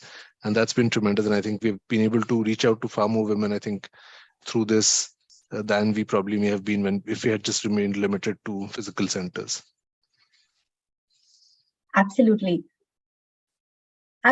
Online training definitely makes it more inclusive for women. So yeah, it is definitely, I think Skills to Win is a great step towards digital, and been doing it for 3-4 years. So in that sense, it really aligns well with the theme for this year. And I'm also glad, Satyajit, you spoke about that example, where women can appear in court, because that is the question which, that is something we just spoke about, that what are some of the technologies, what are some of the tools that make it easier for women to participate in different things. So it just sort of tops that up. Thank you, Satyajit, for that. Anyone else, Amita, Sonal, Jyotsna, you want to comment on any initiatives that we as an industry person can do to, sort of promote gender equality in terms of technology? So I think the biggest contribution we can do from industry perspective is essentially changing the mindset. So wherever we see great leaders showing equality for various diverse groups, and not just gender, but also from geography perspective, from all other aspects of diversity perspective, like Satyajit said, if we can highlight those cases, whoever is actually practicing it, even men or women, whoever is practicing it, if we can highlight those, if we can change the mindset of the large masses, that will really help. And taking these stories back to villages, back to grassroots, like, we heard on the call that the gap is more as we go away from urban areas, right? So spreading the story is what technology can help us. That education, adoption of technology, learning, financial independence, all of these aspects, if we open these doors for all members of the society, especially women, because they play important role in the families, will only uplift the families, will only uplift the community. So I think biggest contribution we can do as industry is spreading the awareness, is what I feel. I think in addition to that, Maya, what I also want to add it, one is about spreading the word and educating them. And then apart from that, also creating opportunities for them to be able to implement it. So say, for example, how about a hackathon, which is dedicated, or it encourages or invites, our women employees to take a part in it.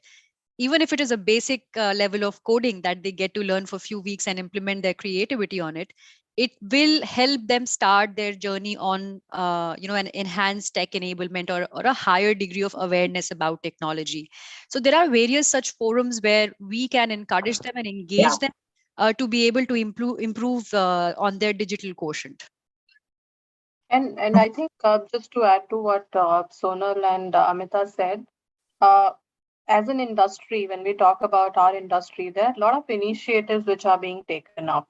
And one such initiative is empowering women, wherein in the digital world, which is now initiated by NASSCOM, and EXL has partnered with them, wherein they are organizing certification programs for the women employees, even if they had some bit of a background in the technical field. And depending on what the need of the hour is, or what is the skill set which is in demand by the organization, within different organization, they are being upskilled or trained on that. And even if we participate, we encourage them, and we are ready to give that kind of a chance to those people who get certified and ready to start afresh.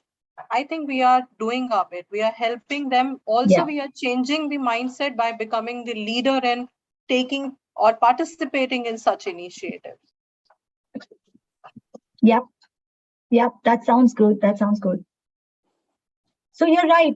I think we have come a long way, in our own ways. I think everyone is taking different steps towards addressing the gender inequality when it comes to digital and technology. But of course, there's like a long way to go. And all the initiatives that all of you spoke about, I think is really, if we can take all of that up, then in a few years, we'll see a completely different situation. We'll experience a completely different world. I think now we have with us Neha, who would like to share with us her story. And then after that, I have a really difficult question for all of you, which I'm very excited about. So let's hear from Neha first.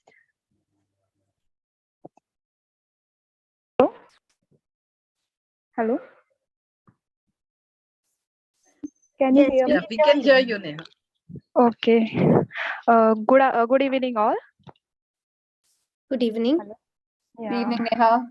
Yeah, thank you for giving me this opportunity to share my experience with you all.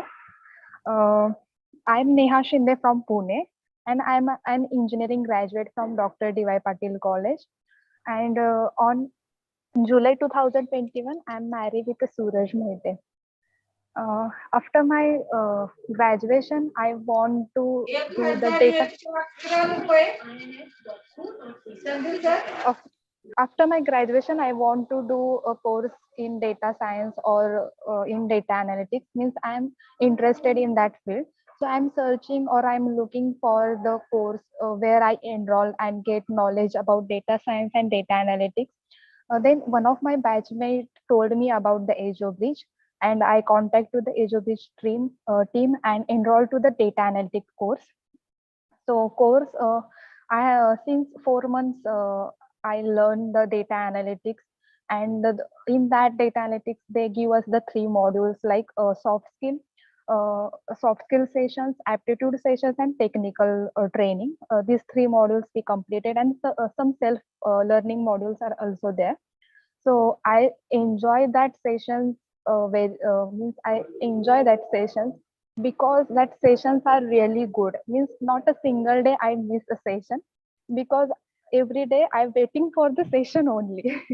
At 9 a.m. I have to join that session. 9 to 1 p.m. is my batch. So Shalini ma'am is our trainer for technical, and Prince Raj sir is for soft skill. They teach us the things in the way like we have to do that things in practically also. Means in soft skill they teach us the presentation skills and many other things. When they told the tricks about the presentation or interview, they told us to apply that practically. So I must say, because of that, I gained so much confidence. So today I speak confidently. Before that, I don't have that much confidence to speak in English, means especially speak in English in front of this many people. So thank you, AjoBridge, to give me that confidence. After successfully completion of my course, the placement call was started, but means at that time I'm suffering from the serious health issue. I was pregnant, and after 2 months my miscarriages happened. So at that time I'm like mentally not stable and physically also not able to concentrate on my placement calls. So I talked to AjoBridge team, means placement team, and told me about my situation. I'm suffering from the pain and all. So I need some time to recover from that situation. So they support me. They full support me to recover from that situation. That ma'am told me like take your time. Once you feel well, then we will start your calls. Then I feel well, then I started that placement call, and I am very happy to say that at very first call I placed in Capgemini. Means only I attend only one call and I place in Capgemini. And working with Capgemini is a great thing. So I would like to say thank you, AjoBridge, for supporting me and giving me a life-changing opportunity. It's wonderful, Neha. Wonderful. Thank you. That experience is really good to hear, Neha. Thank you so much. And really kudos to you for having the confidence and sharing about it. It's first of all, it takes a lot of courage. To actually say, yeah, correct, come out there and speak in front of 150 people. So great job. Keep going. Yeah, I always appreciate AjoBridge for that my situation, because I can't explain how I feel at that time. And I just wanted to say that you said you had trouble with your confidence. You speak English, so I mean, I think as well as any of us. So I don't think you should have any such issues. Thank you. Absolutely. Absolutely. Great. So if no one has any other question for Neha, then, I'd like to, sort of move on to one of the questions that I have. Okay. So So I'll see if I can, how I articulate this. But, yesterday when I was reading about DigitALL and, why this is important, I read a lot about, why it's necessary to bring women and even other marginalized groups into technology. I read it a lot of places that it's important to do that because it results in more creative solutions, and this will have a greater potential for innovations that meet women's needs, right? So it's one of the reasons why we should bring women in technology, because they come with a completely different perspective. So the kind of innovation, the kind of creative solutioning that they will do, it's something that men can't do for certain things, right?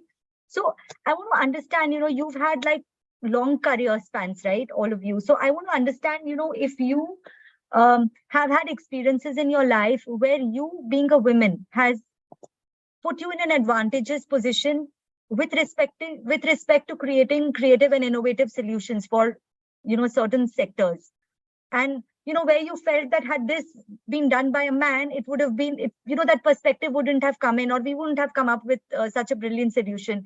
And Satyajit, maybe you can share examples of someone who's contributed in a manner, a woman who's contributed in a manner, and you feel a man could have simply not done this because his mind would have not given that a thought. So I think this is it's a very difficult question, I believe, because digging looking back and recollecting something like this may be quite difficult, but I'm really excited to see what you all say.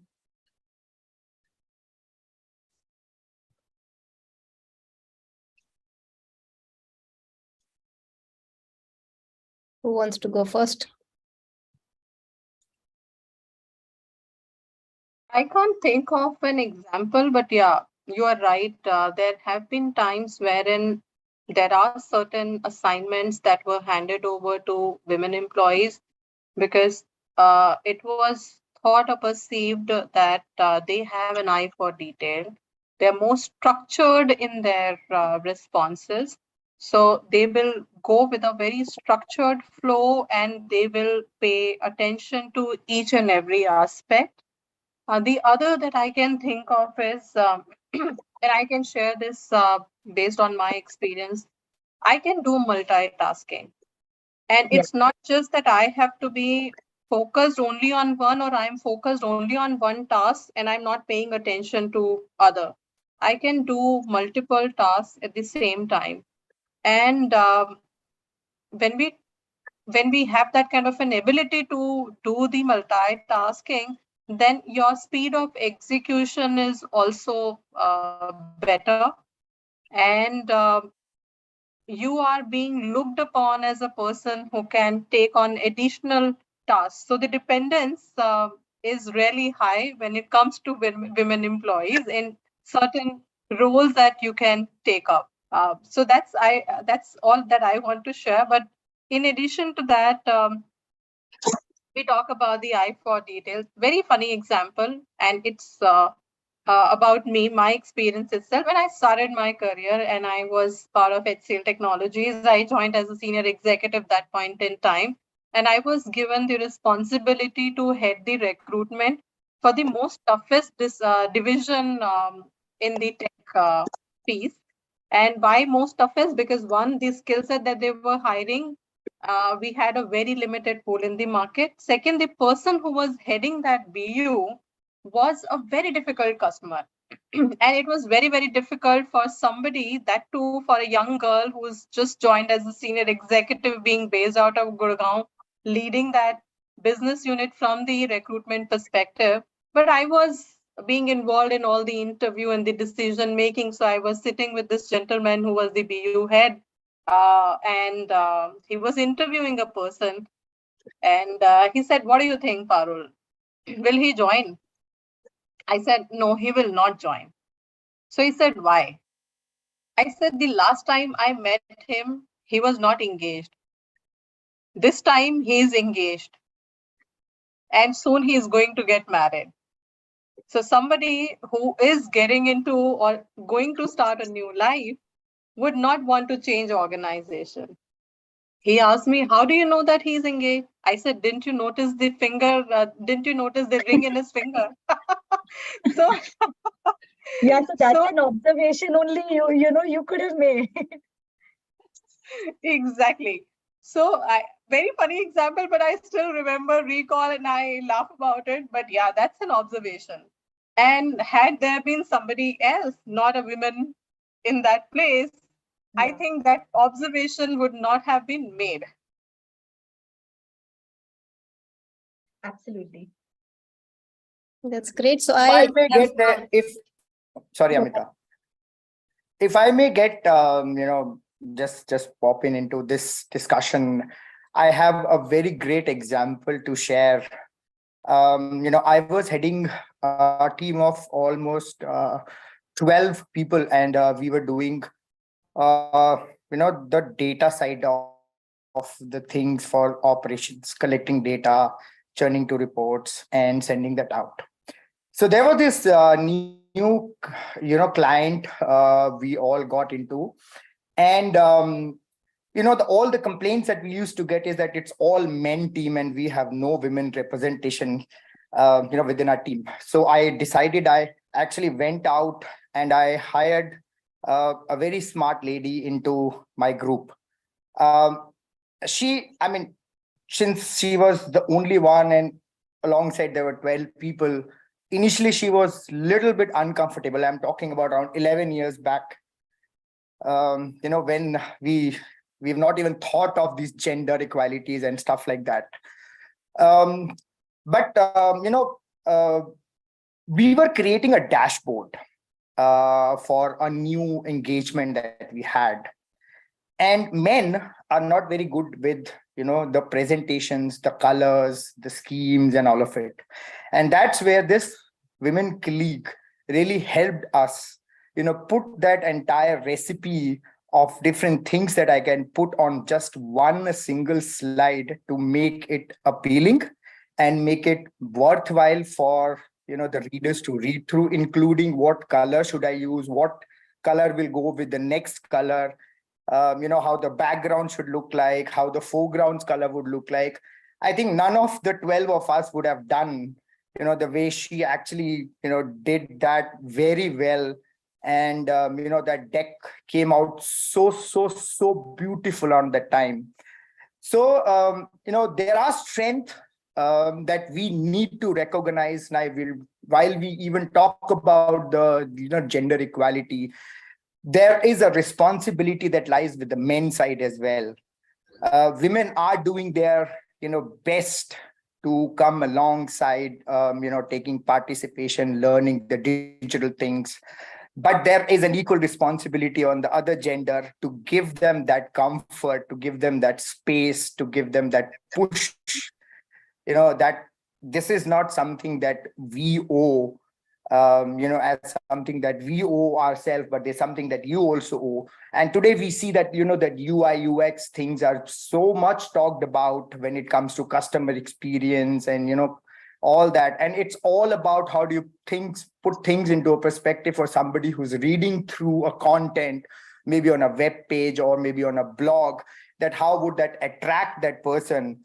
And I think that is one of the strengths that I've seen that our women colleagues actually bring forward, with many more things to talk about. I've loads of things that, I can talk about where I could not have done, and, my women colleague actually brought that forward and she was able to do things in much better way than I could have done it. Thank you. Sure. I also feel that, we all know, sorry, Maya, just cut you. I also feel that, all of us are aware that having women in the organizations, having women at leadership levels, at boards, definitely ensure that the organization does better, is far more profitable. And this is not just me saying that, but research saying that. But why does it happen? I think that's what we need to be discussing. I think a lot of it is to do with the fact that there are different perspectives that different people bring on board, irrespective of the gender. So man or woman, you need people with diverse backgrounds, diverse way of thinking, diverse perspectives to be able to come up with solutions which are very innovative.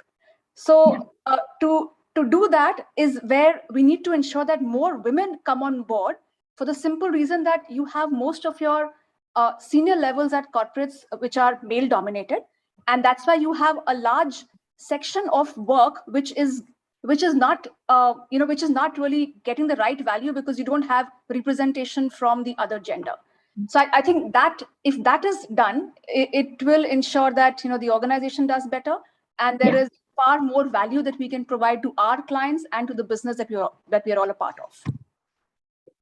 You bring a very good point, Jyotsna, and I was going to say something on similar lines. So I fundamentally believe, that individuals have different kinds of intelligences in the way of multiple theory of intelligences, right? So I cannot think of an example where I did something and I think a man wouldn't have done that, because I have high respect for a lot of male colleagues that I've worked with. I've seen very creative people around me, men. I've seen people with really good high IQ and also EQ around. So I think it really depends on individuals. It really depends on the background that one comes from. And strongly feel this diversity part is very interesting in terms of gender, religion, geography, communities, all of that, because that shapes a person's personality, that shapes a person's abilities, and all that diversity comes together, and that's when a team is formed and you can do unique things. So I personally feel, just like when we talk to other women and say you can do anything, that's true for men as well, right? Men can also do anything. So I wouldn't generalize this. Of course, if we come to examples of within a team, like Bharat said, within that team, it made sense that, you needed this diversity and it really helped you. So that makes sense. But in general, I would like to touch the topic of, men also have a lot of challenges, and they also overcome, and they also have the burden of very high expectations, right? So it is not just that women have more challenges, more problems, and more need to multitask. So the landscape is similar, having different challenges, but there are challenges for everybody. So I would just like to bring in one aspect of, there is, it's all in our head. So we have to make sure we don't look at ourselves like victims. We have to look ourselves like actors in our own lives and take it forward. So I just wanted to bring that forward. Yeah. Absolutely. So thanks everyone for your contribution, your stories and ideas. I think this was a brilliant session. I enjoyed this personally. It was an amazing hours spent with all of you. So we learned, this is an amazing learning, not only from, so it's both from the new generation of women who are now setting out, forging their own path with their professional careers, in terms of the learners we spoke with, and also from experienced, successful women, who are inspiring all of us with what they have achieved in their lives. So I'm sure many participants from our audience will be in awe with all the journeys shared by, all the experiences shared by our learners and our panelists today. Our learners can, choose to leave this meeting in case they want to get back to their work. Thanks for sharing your experiences. We truly appreciate you taking out time today, so you could join us and share stories with all of us. Thanks. Now, moving on from this remarkable discussion, to the technology space again for our next session. Now, data analytics has been, the hot cake for tech-savvy career enthusiasts recently, and not only because it's an aspirational career option for youth from tech backgrounds, but also this domain provides an inlet for anyone with a non-tech background to switch to a tech industry-based career path. So please help me welcome our next speaker from EXL, who we've already introduced and have listened to during our alumni interaction session. Without further ado, please help me in welcoming Amita Mirajkar to shed some light on carving a career path in data analytics. Thank you, Amita, for agreeing to share your knowledge on this trending subject. The stage is now all yours. Thank you, Maya. Thank you so much. And thank you everyone for attending this and giving us all opportunity to share what we have learned so far. It's a continuous learning journey, so we continue to learn as well. So I want to address this, topic of career progress in data analytics and data field of data for women from a very fundamental perspective. So the first thing first, like I said, mindset is the first part, the core of everything. We have to make sure that we look at growth and learning from a very open thought process. So we look at leveraging all possible resources around us. We have to stop thinking about what barriers we see. We have to stop overthinking about the barriers we see. And a lot of times, because of the society, because of either how we've grown up or people around us have said, or we've seen examples that we've seen, we often make our own boundaries, that I'm not too technical, or I cannot do programming, or I, like someone said here from alumni side, all my brothers are in IIT and I'm from a simple college. That's all right. That's all right. If you're not from a great college, if you're not from a great place or city, I come from a small place. We have, the first thing first, we have to start with, that today everyone has equal access to learning resources. We have all been very, very fortunate. So we have to first start with thinking that I can do anything if I decide, and if I put my heart and soul into it. Forget about, I'm a woman and what will others say.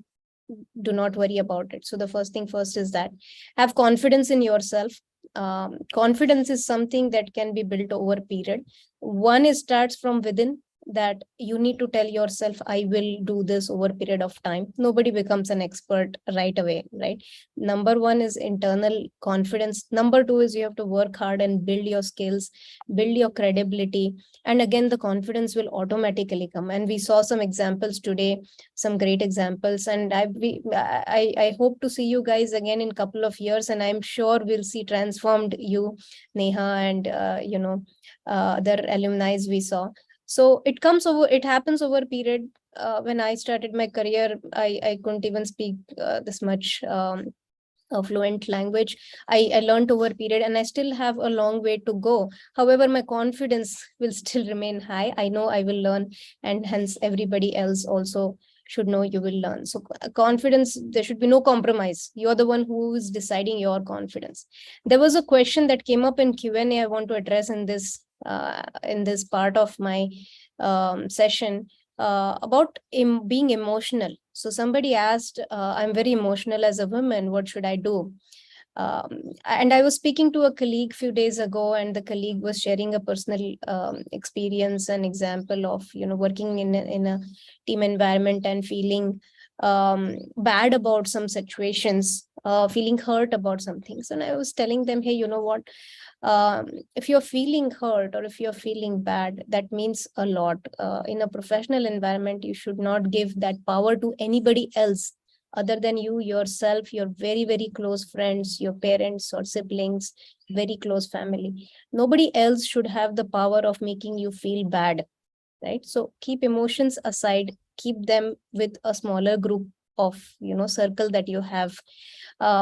Keep that in mind. So, and if you can, then try to look into emotional intelligence classes, or there is a lot of material out there of how do we make sure, just like there are anger management courses, there are also courses, or there are techniques of making sure how do we come back to a normal state of mind if we feel too emotional, if we feel too angry, or if we feel too sad or something. So take help.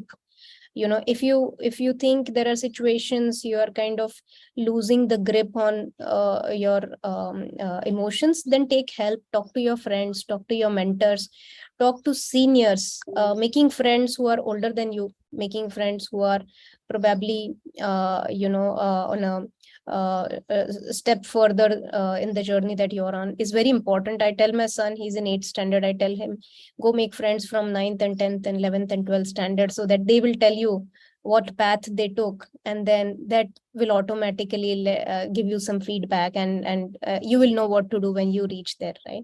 So similarly in our career, it's important that we make friends who are older than us, or slightly at a different stage in the journey, professional journey, right? So the first thing is very high confidence. Make sure you work on your emotional intelligence, and you tell yourself that this is a journey that I have to take care of myself, and then nobody else has the rights to make me feel that I cannot do something or impact my confidence, and so on. So that's one thing. Second is never blame anybody if something goes wrong. So that's a personal mantra I follow. If something goes wrong, I try not to blame anybody, because that doesn't go anywhere. I try to assess the situation and see, find out the root cause. So it is again a habit that has come. I've developed and cultivated this objectively. That by default we tend to blame, oh, somebody did this and that's why this happened. But try not to do it. Try to think about, oh, this happened. This situation caused this problem, and then think about, was there anything in your control to avoid this, right? So that kind of thought process helps a lot for us to move on. If something happens, if we blame someone, that stays in the mind, and then it also limits us from avoiding that problem to happen from next time.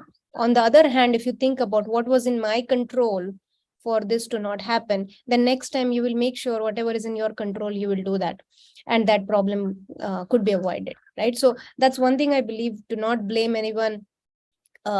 Sharing a personal story, growing up, learning to drive a car, right? So it took me some time to get to that point. My dad didn't give it to us at an early age, and for the right reasons, right? He was waiting for us to be responsible, and then only give the car. So at early on, I used to think about, oh, I don't know how to drive, or I don't have that confidence because my parents didn't give car to me at an early age. But then later I understood that's okay. It's let me just learn. whenever I can, let me learn. So I joined a driving school. I learned, and I can drive any sized car now. I'm very, very comfortable, and that has also given me tremendous amount of independence in terms of moving around in whichever city I go and all that.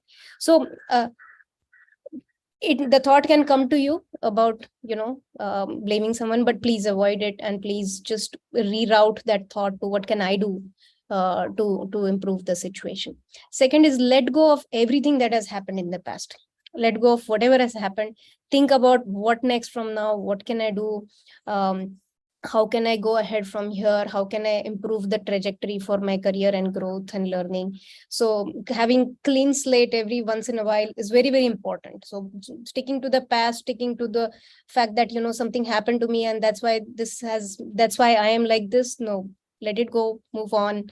Again, very important, right? So second part. So first part is the mindset that I wanted to cover. Second part is the hustle and hard work and grit. Right.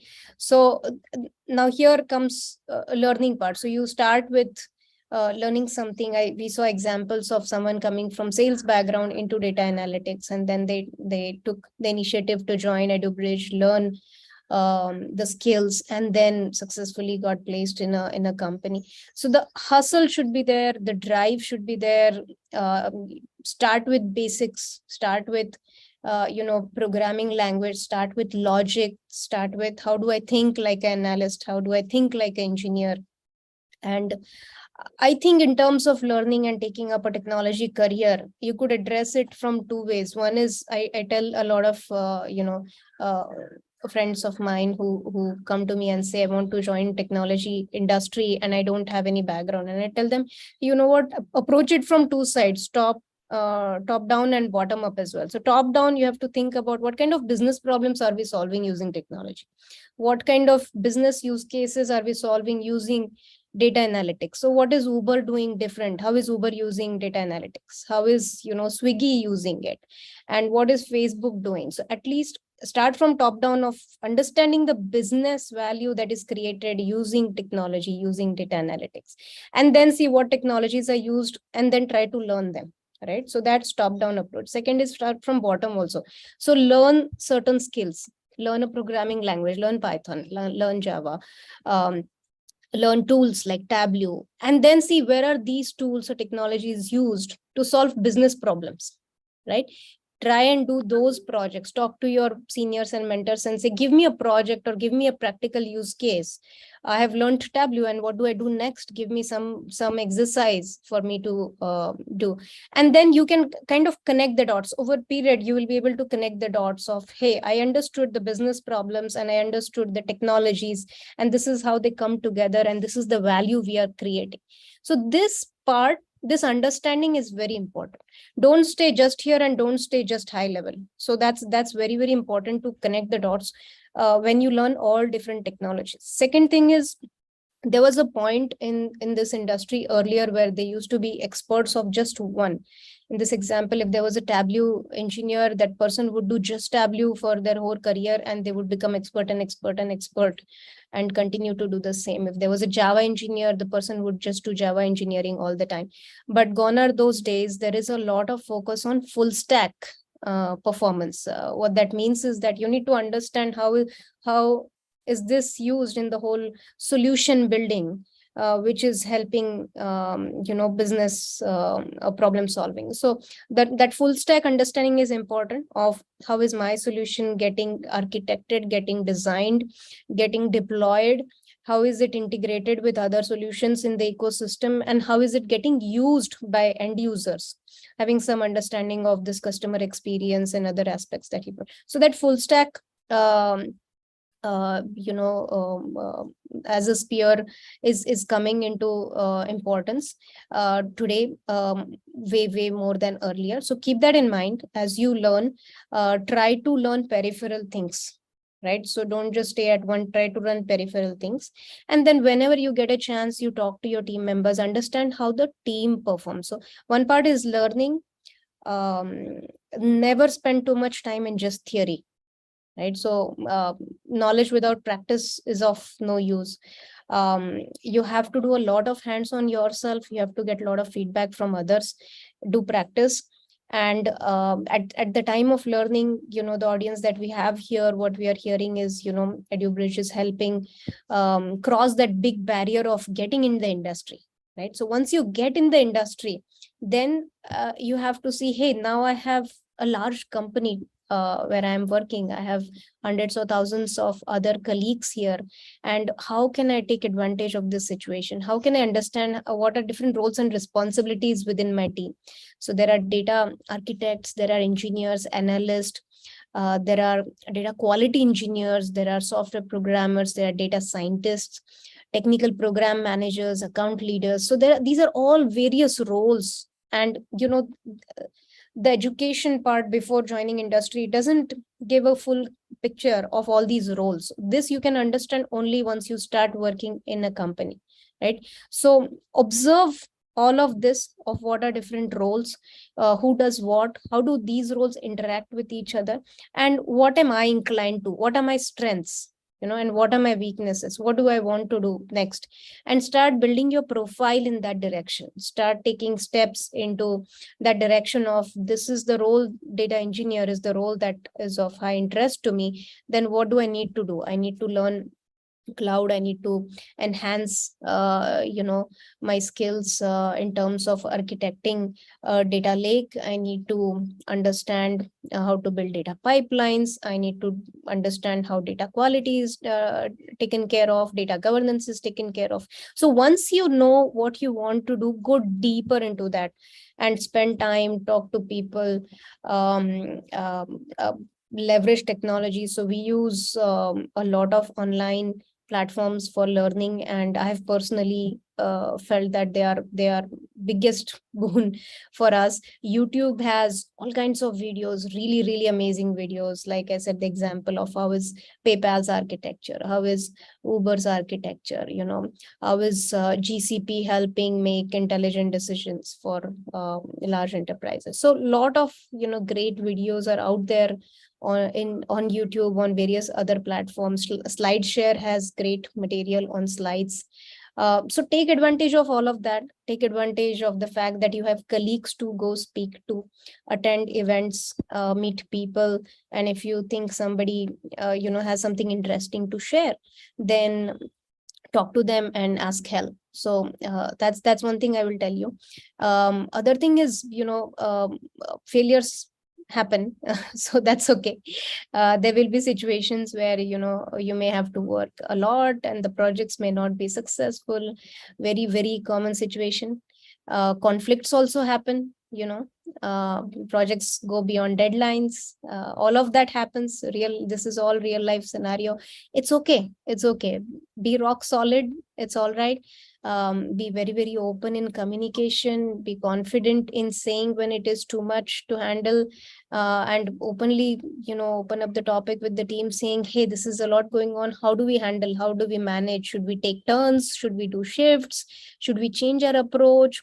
Should we go back to the customer and renegotiate the scope? So be open to talk. In today's world, you should not wait for someone to ask you.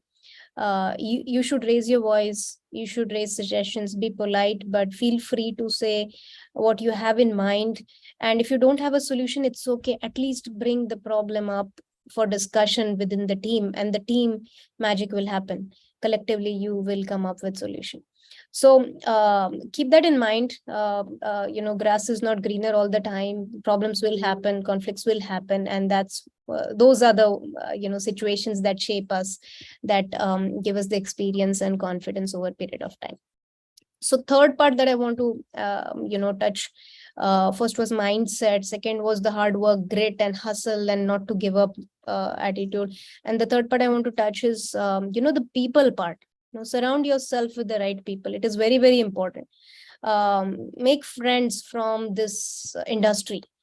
Use LinkedIn, use local community, events. So Eventbrite has a lot of events, meetups. I have seen great success in building communities and connecting with communities using meetups. So when we started in our office in Pune, we hosted various meetups of, Kafka, Hadoop, AWS, various other technologies, data science, and we went to other places also, other meetups also. And believe me, number one, we learned a lot about what others are doing. Number two, we made great friends. Number three, we actually found great colleagues. So a lot of people joined us when they saw us talking about what we have done and what we are doing, and just the interaction, personal interaction. Many people joined us. They're still with us. So meetups, in my opinion, are really powerful.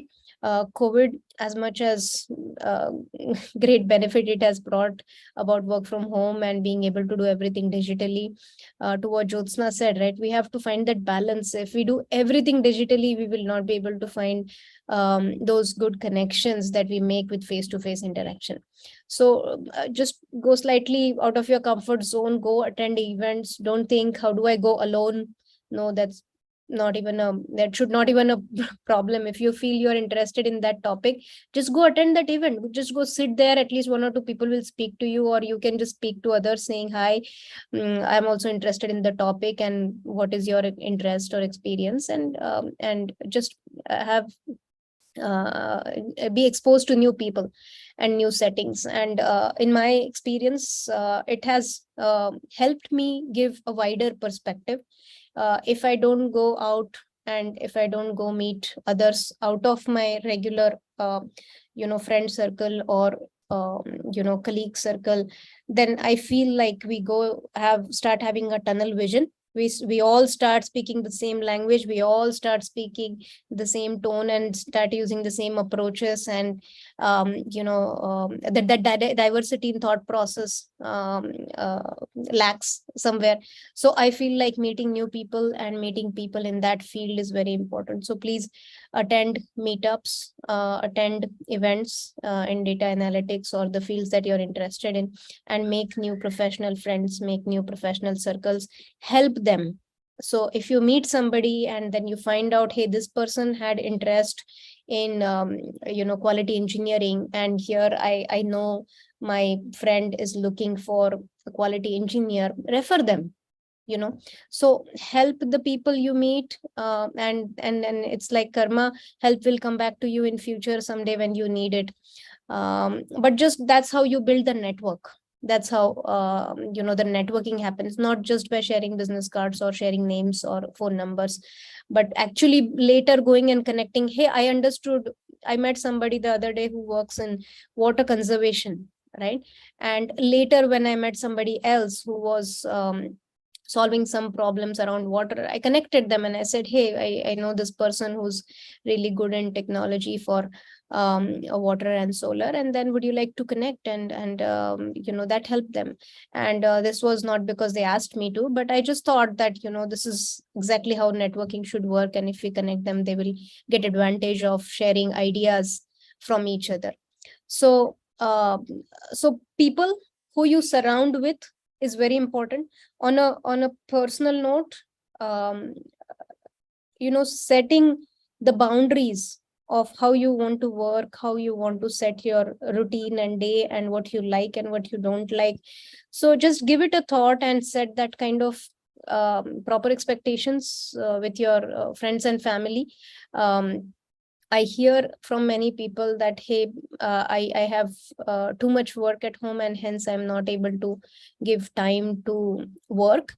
But hey, if your family and you collectively, you've decided to join the workforce, be in the industry, then you need to also collectively set those ground rules of, this much time is required for each person to do their own work. This much time is required for each person to do their personal study and learning and so on. So take the courage and do that, have that conversation with your family members, and trust me, they will support you. That it will surprise you.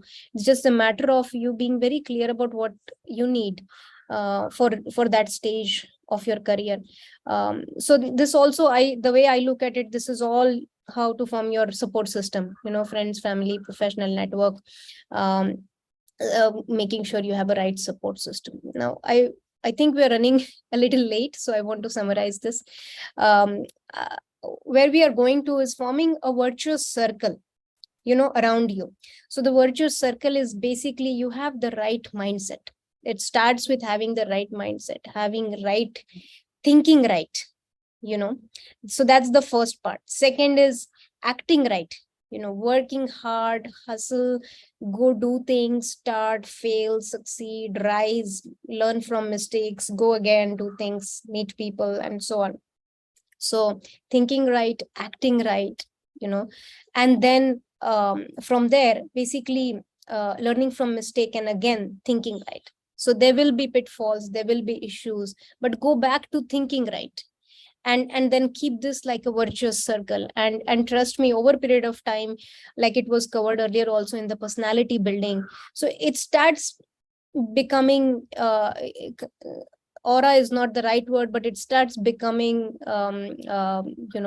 your personality. It starts becoming part of your habit and routine, and people start knowing you by how you think and how you act, and how you react to problem, and how you quickly get up and think in the right direction. So it will all happen over a period of time, but you have to constantly think of how do I get myself into virtuous circle and not vicious circle, and continuously learn about technology skills, leadership skills, methodologies, and newer ways of doing things. So that's what I feel is required for building a career. Learning technologies will happen, you'll get a lot of support. The biggest part is you have to have the right mindset and you have to have the drive for it. Maya, sorry I took a bit longer. No, thanks. I think it was a great session, and considering that a lot of our learners who would have joined the sessions would be from the analytics background, I think it's great to hear from you.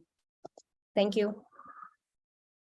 So thanks, Amita, for this informative session and to providing our audience with a roadmap, on how a potential future can be made about a career with respect to career in data analytics. Since we have Bharat on this call now, and Bharat is, he volunteers very often and engages our students. So we would like to thank you for that, Bharat. And so we would like to listen to a little bit of what you have to say about how men can support women. What are some of the things that can be done to support and encourage women in their lives? If you could just spend 5 minutes in sharing that with us, and after that we can then move on to our quiz.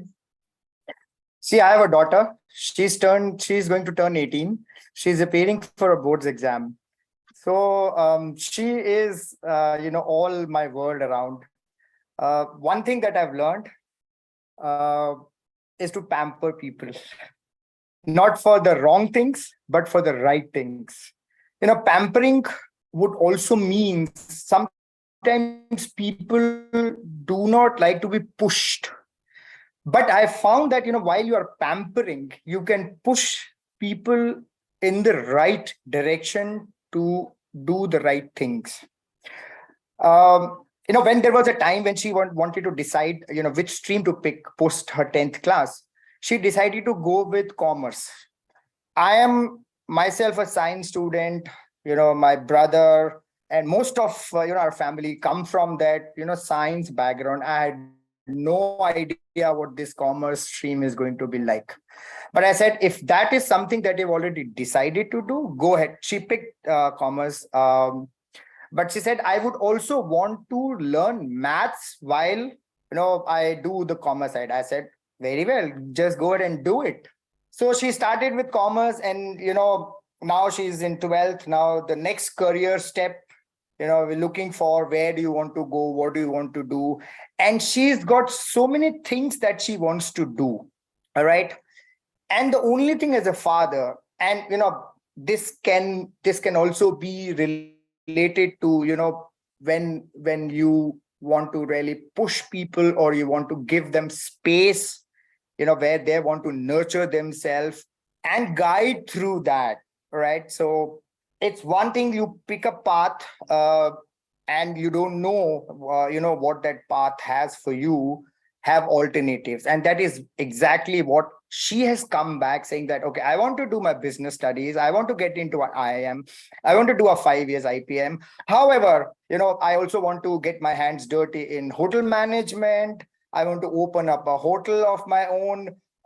You will go and partner with me and do all of it.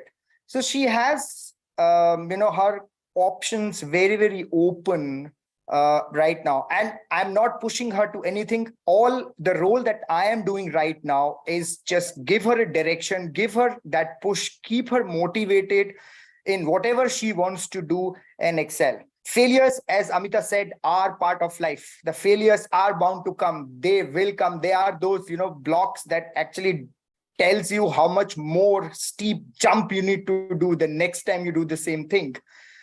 And that's exactly what I do with my team as well. And I've been in the professional career for almost 33 years now, 20 years with EXL. I've seen EXL grow from, this one one center to 58 centers and 45,000 people now we have. And I've come across so many people, and I really admire how Amita actually articulated how to look at life. And it's not only for the women partners, but I picked so many things. I just downloaded Meetup as well. I made my account while Amita was talking, and I think collaboration is something that is going to give you diversity, because if we are in just one cohesive mindset with people and we say like-minded people, no, that's not something that is going to give us diversity. And that is what I'm passing on to my kids and my children. And my wife also wants to do so many things, and she's free to do whatever she wants to do. She worked also in organizations. She started her own business. She started her boutique at home. Pandemic, it shut down. Now she's doing something on the cooking side and stuff like that. So encouragement, pushing, partnering with the with the right mindset can only boost people up, if nothing else.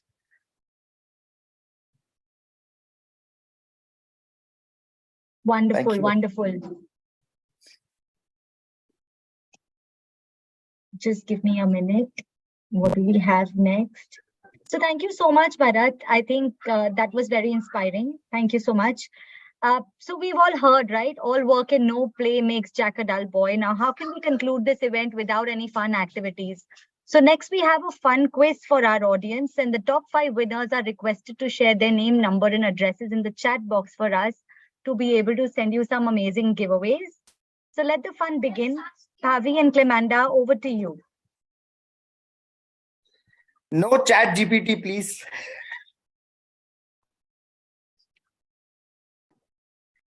Okay. That's not an option, I think.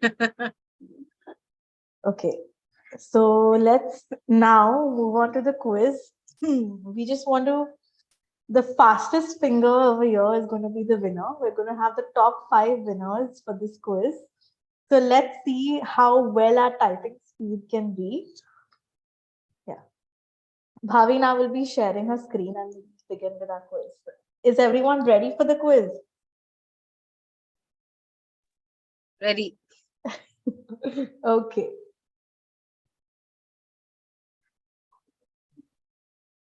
Come on, guys, let's see who makes it to the end and who has the fastest finger first, as Clemenda said. Okay, come on. We have 20 seconds for each question. Okay, not taking too much of time. Okay. Which Bollywood movie has a group of women hockey players? Come on, this is very simple. I can see a lot of India. messages in chat. Come on, we would not be unmuting and saying anything. Let's just use the chat box as much as possible. Actually, not as much as possible, strictly chat box only.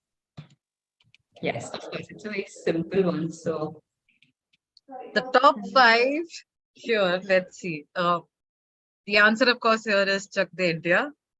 And we have Ravi, Masumi, Mahesh Kumar, Gayatri, and Dr. Ruchir Mathur, who are the first 5 fastest fingers here. Wow. Come on, guys, we already have competition. yeah. The next question. Who was the first ever Miss Universe from India? Rita Faria, Sushmita Sen, Lara Dutta, and Yukta. Okay. The number of chats are increasing. Amazing. Look at the amount of answers. Exactly. Like everyone has done their revision in GK and Gamma. Continue to reveal the answer. And the answer is Sushmita Sen. Okay. So I think it started from Abhijit Katkar, Siddesh. We have CV Mohana Harati, Densi David, and Mahesh Kumar. These are the top 5. Congratulations, everyone. Great job, guys. Now let's see the next question. Which big medalist, world champion, and a WPF World Tour Finals champion? PV Sindhu, Saina Nehwal, Jwala Datta, and Aparna Popat.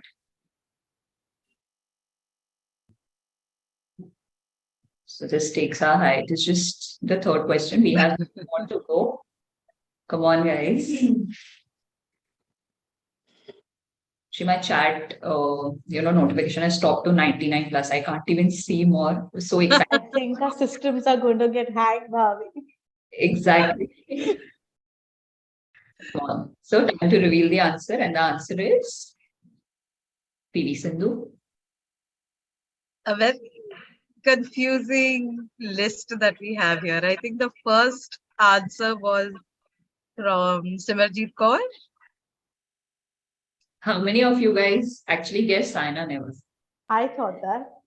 A lot of them. Simarjeet Yeah, was the I only actually one from thought that that. list, I think. So this was a tricky question. Okay, next. Let's go to the next one. Who is the current captain of Indian women cricket team? Harmanpreet Kaur, Mithila, How many cricket fans in the house days? I think everyone would be.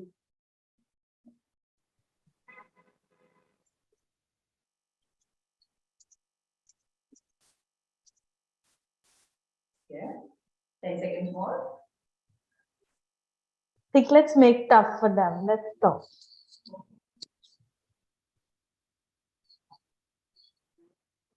Okay. And the answer is God. Yeah, a lot of them still got it right. Yes. Great. Yes. I'm sure a lot of them would have written Mithali Raj, sorry. Yeah. A lot of them, of course. So moving on to the next. This is like who was crowned Miss World in 1994 and is one of the most influential personalities across the globe. Priyanka Chopra, Juhi Chawla, Manushi Chillar, or Aishwarya Rai. Guys, if you think all the questions would be like a piece of cake, then you will have to wait and watch what comes next after this. Well, we have to make it tough, right? We cannot just give the goodies like that. Absolutely. Come on, guys, you have to fight for it. Fastest person wins. Have to be the rabbit in this race and not the tortoise. The answer is Aishwarya Rai. Okay, moving on to the next question. Oh, the fastest fingers was through Abhijit Katkar. He was the first to write. Wow. So I think before moving on to the next question, we have a suggestion here from Mahesh Kumar also. Let's type the complete answer to differentiate, the questions and the answers that are coming in here as well. So let's type the answers and let's take That's an spellings also interesting into idea consideration. it has shared. Yeah, we should do that, Mamta. Come on, now a task for y'all, all learners and all You have out to type there. the right You'll have to type spelling the and the full video. answer. That's correct. Absolutely. Let's move on to the next. Okay, in 1979, who was awarded the Nobel Peace Prize for Norwegian Nobel Committee? Mother Teresa, Indira Gandhi, Sarojini Naidu, Vijay Lakshmi Pandit. Everyone has to type the whole name. Only then your answer will be considered.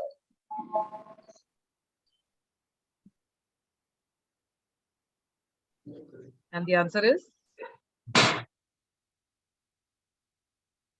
Mother Teresa. So that one goes to Siddesh. Congratulations, Siddesh. You're the fastest one there.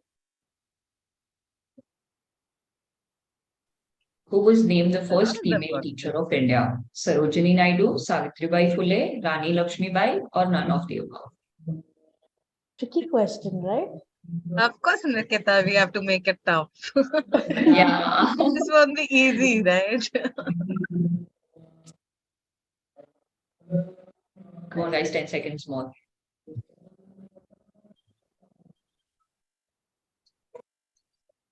The answer is? Savitribai Phule. The first one to answer that is Siddhartha Sherry.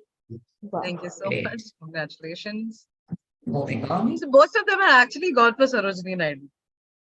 Great. Okay, the next one is who is the founder and CEO of the beauty and lifestyle retail company Nykaa? One, like how many in the house who are Nykaa fans here. Come on, the girls have to get this right now. Yeah. Look at the guys.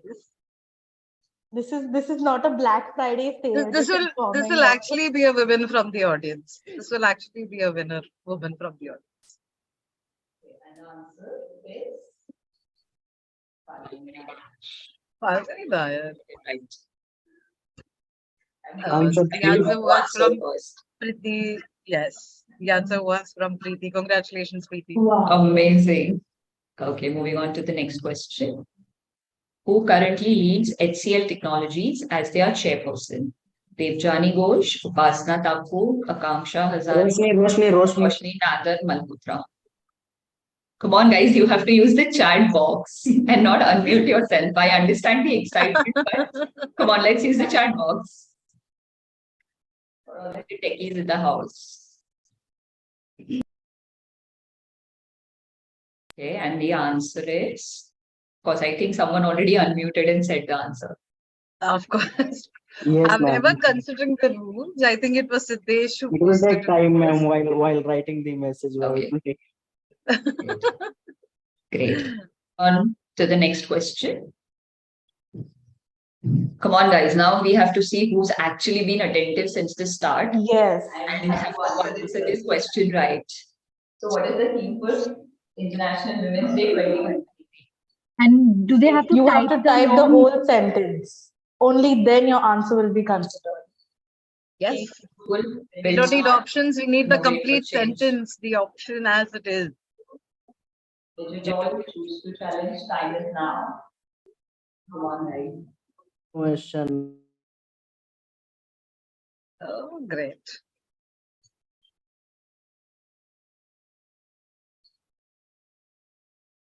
Okay, and the answer is? So I think, though Siddesh gave the first answer, I think Gayatri gave the entire statement first. So I think we'll go with Gayatri on this one. Congratulations, Gayatri. Congratulations, Gayatri. Okay. Come on, guys. Who was the first woman of Indian origin to travel to space? Sunita Williams, Svetlana Savitska, Kalpana Chawla, Valentina Tereshkova.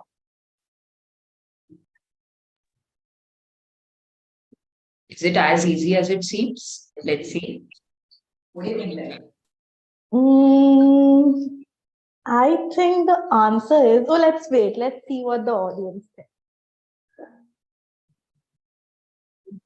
What do you think, Clem, is the answer? I don't think so. My GK is that great, but I would say option C. Yes. Oh my God. Oh, you're right. Oh, surprising. And even though Siddesh has written this first, he's misspelled it. So I think this goes to Abhijit Katkar. Yay. Oh my God. Congratulations, Is on a roll, I guess. Yes. I know. Okay. Moving on to the next question. Come on, guys. Now this, I don't even need to read it out. And who doesn't hear Bollywood music? Yeah. Asha Bhosle, Alka Yagnik, Amreshwar, Sadhana Sareen. Yes, somebody did point that out. I think even Abhijit spelled it wrong.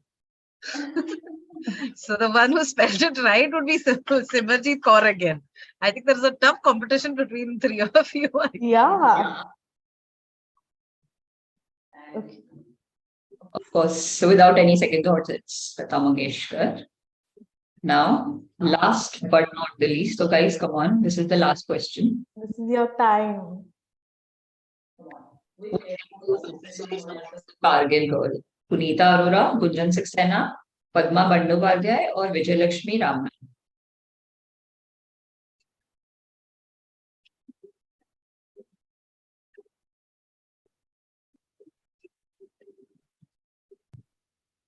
Okay, And the answer is? Gunjan Saxena. And we have Siddharth here again. Siddharth sharing, you got the right one. Thank you. Congratulations. Amazing. So guys, I'm sure there was a movie recently named Gunjan Saxena, which was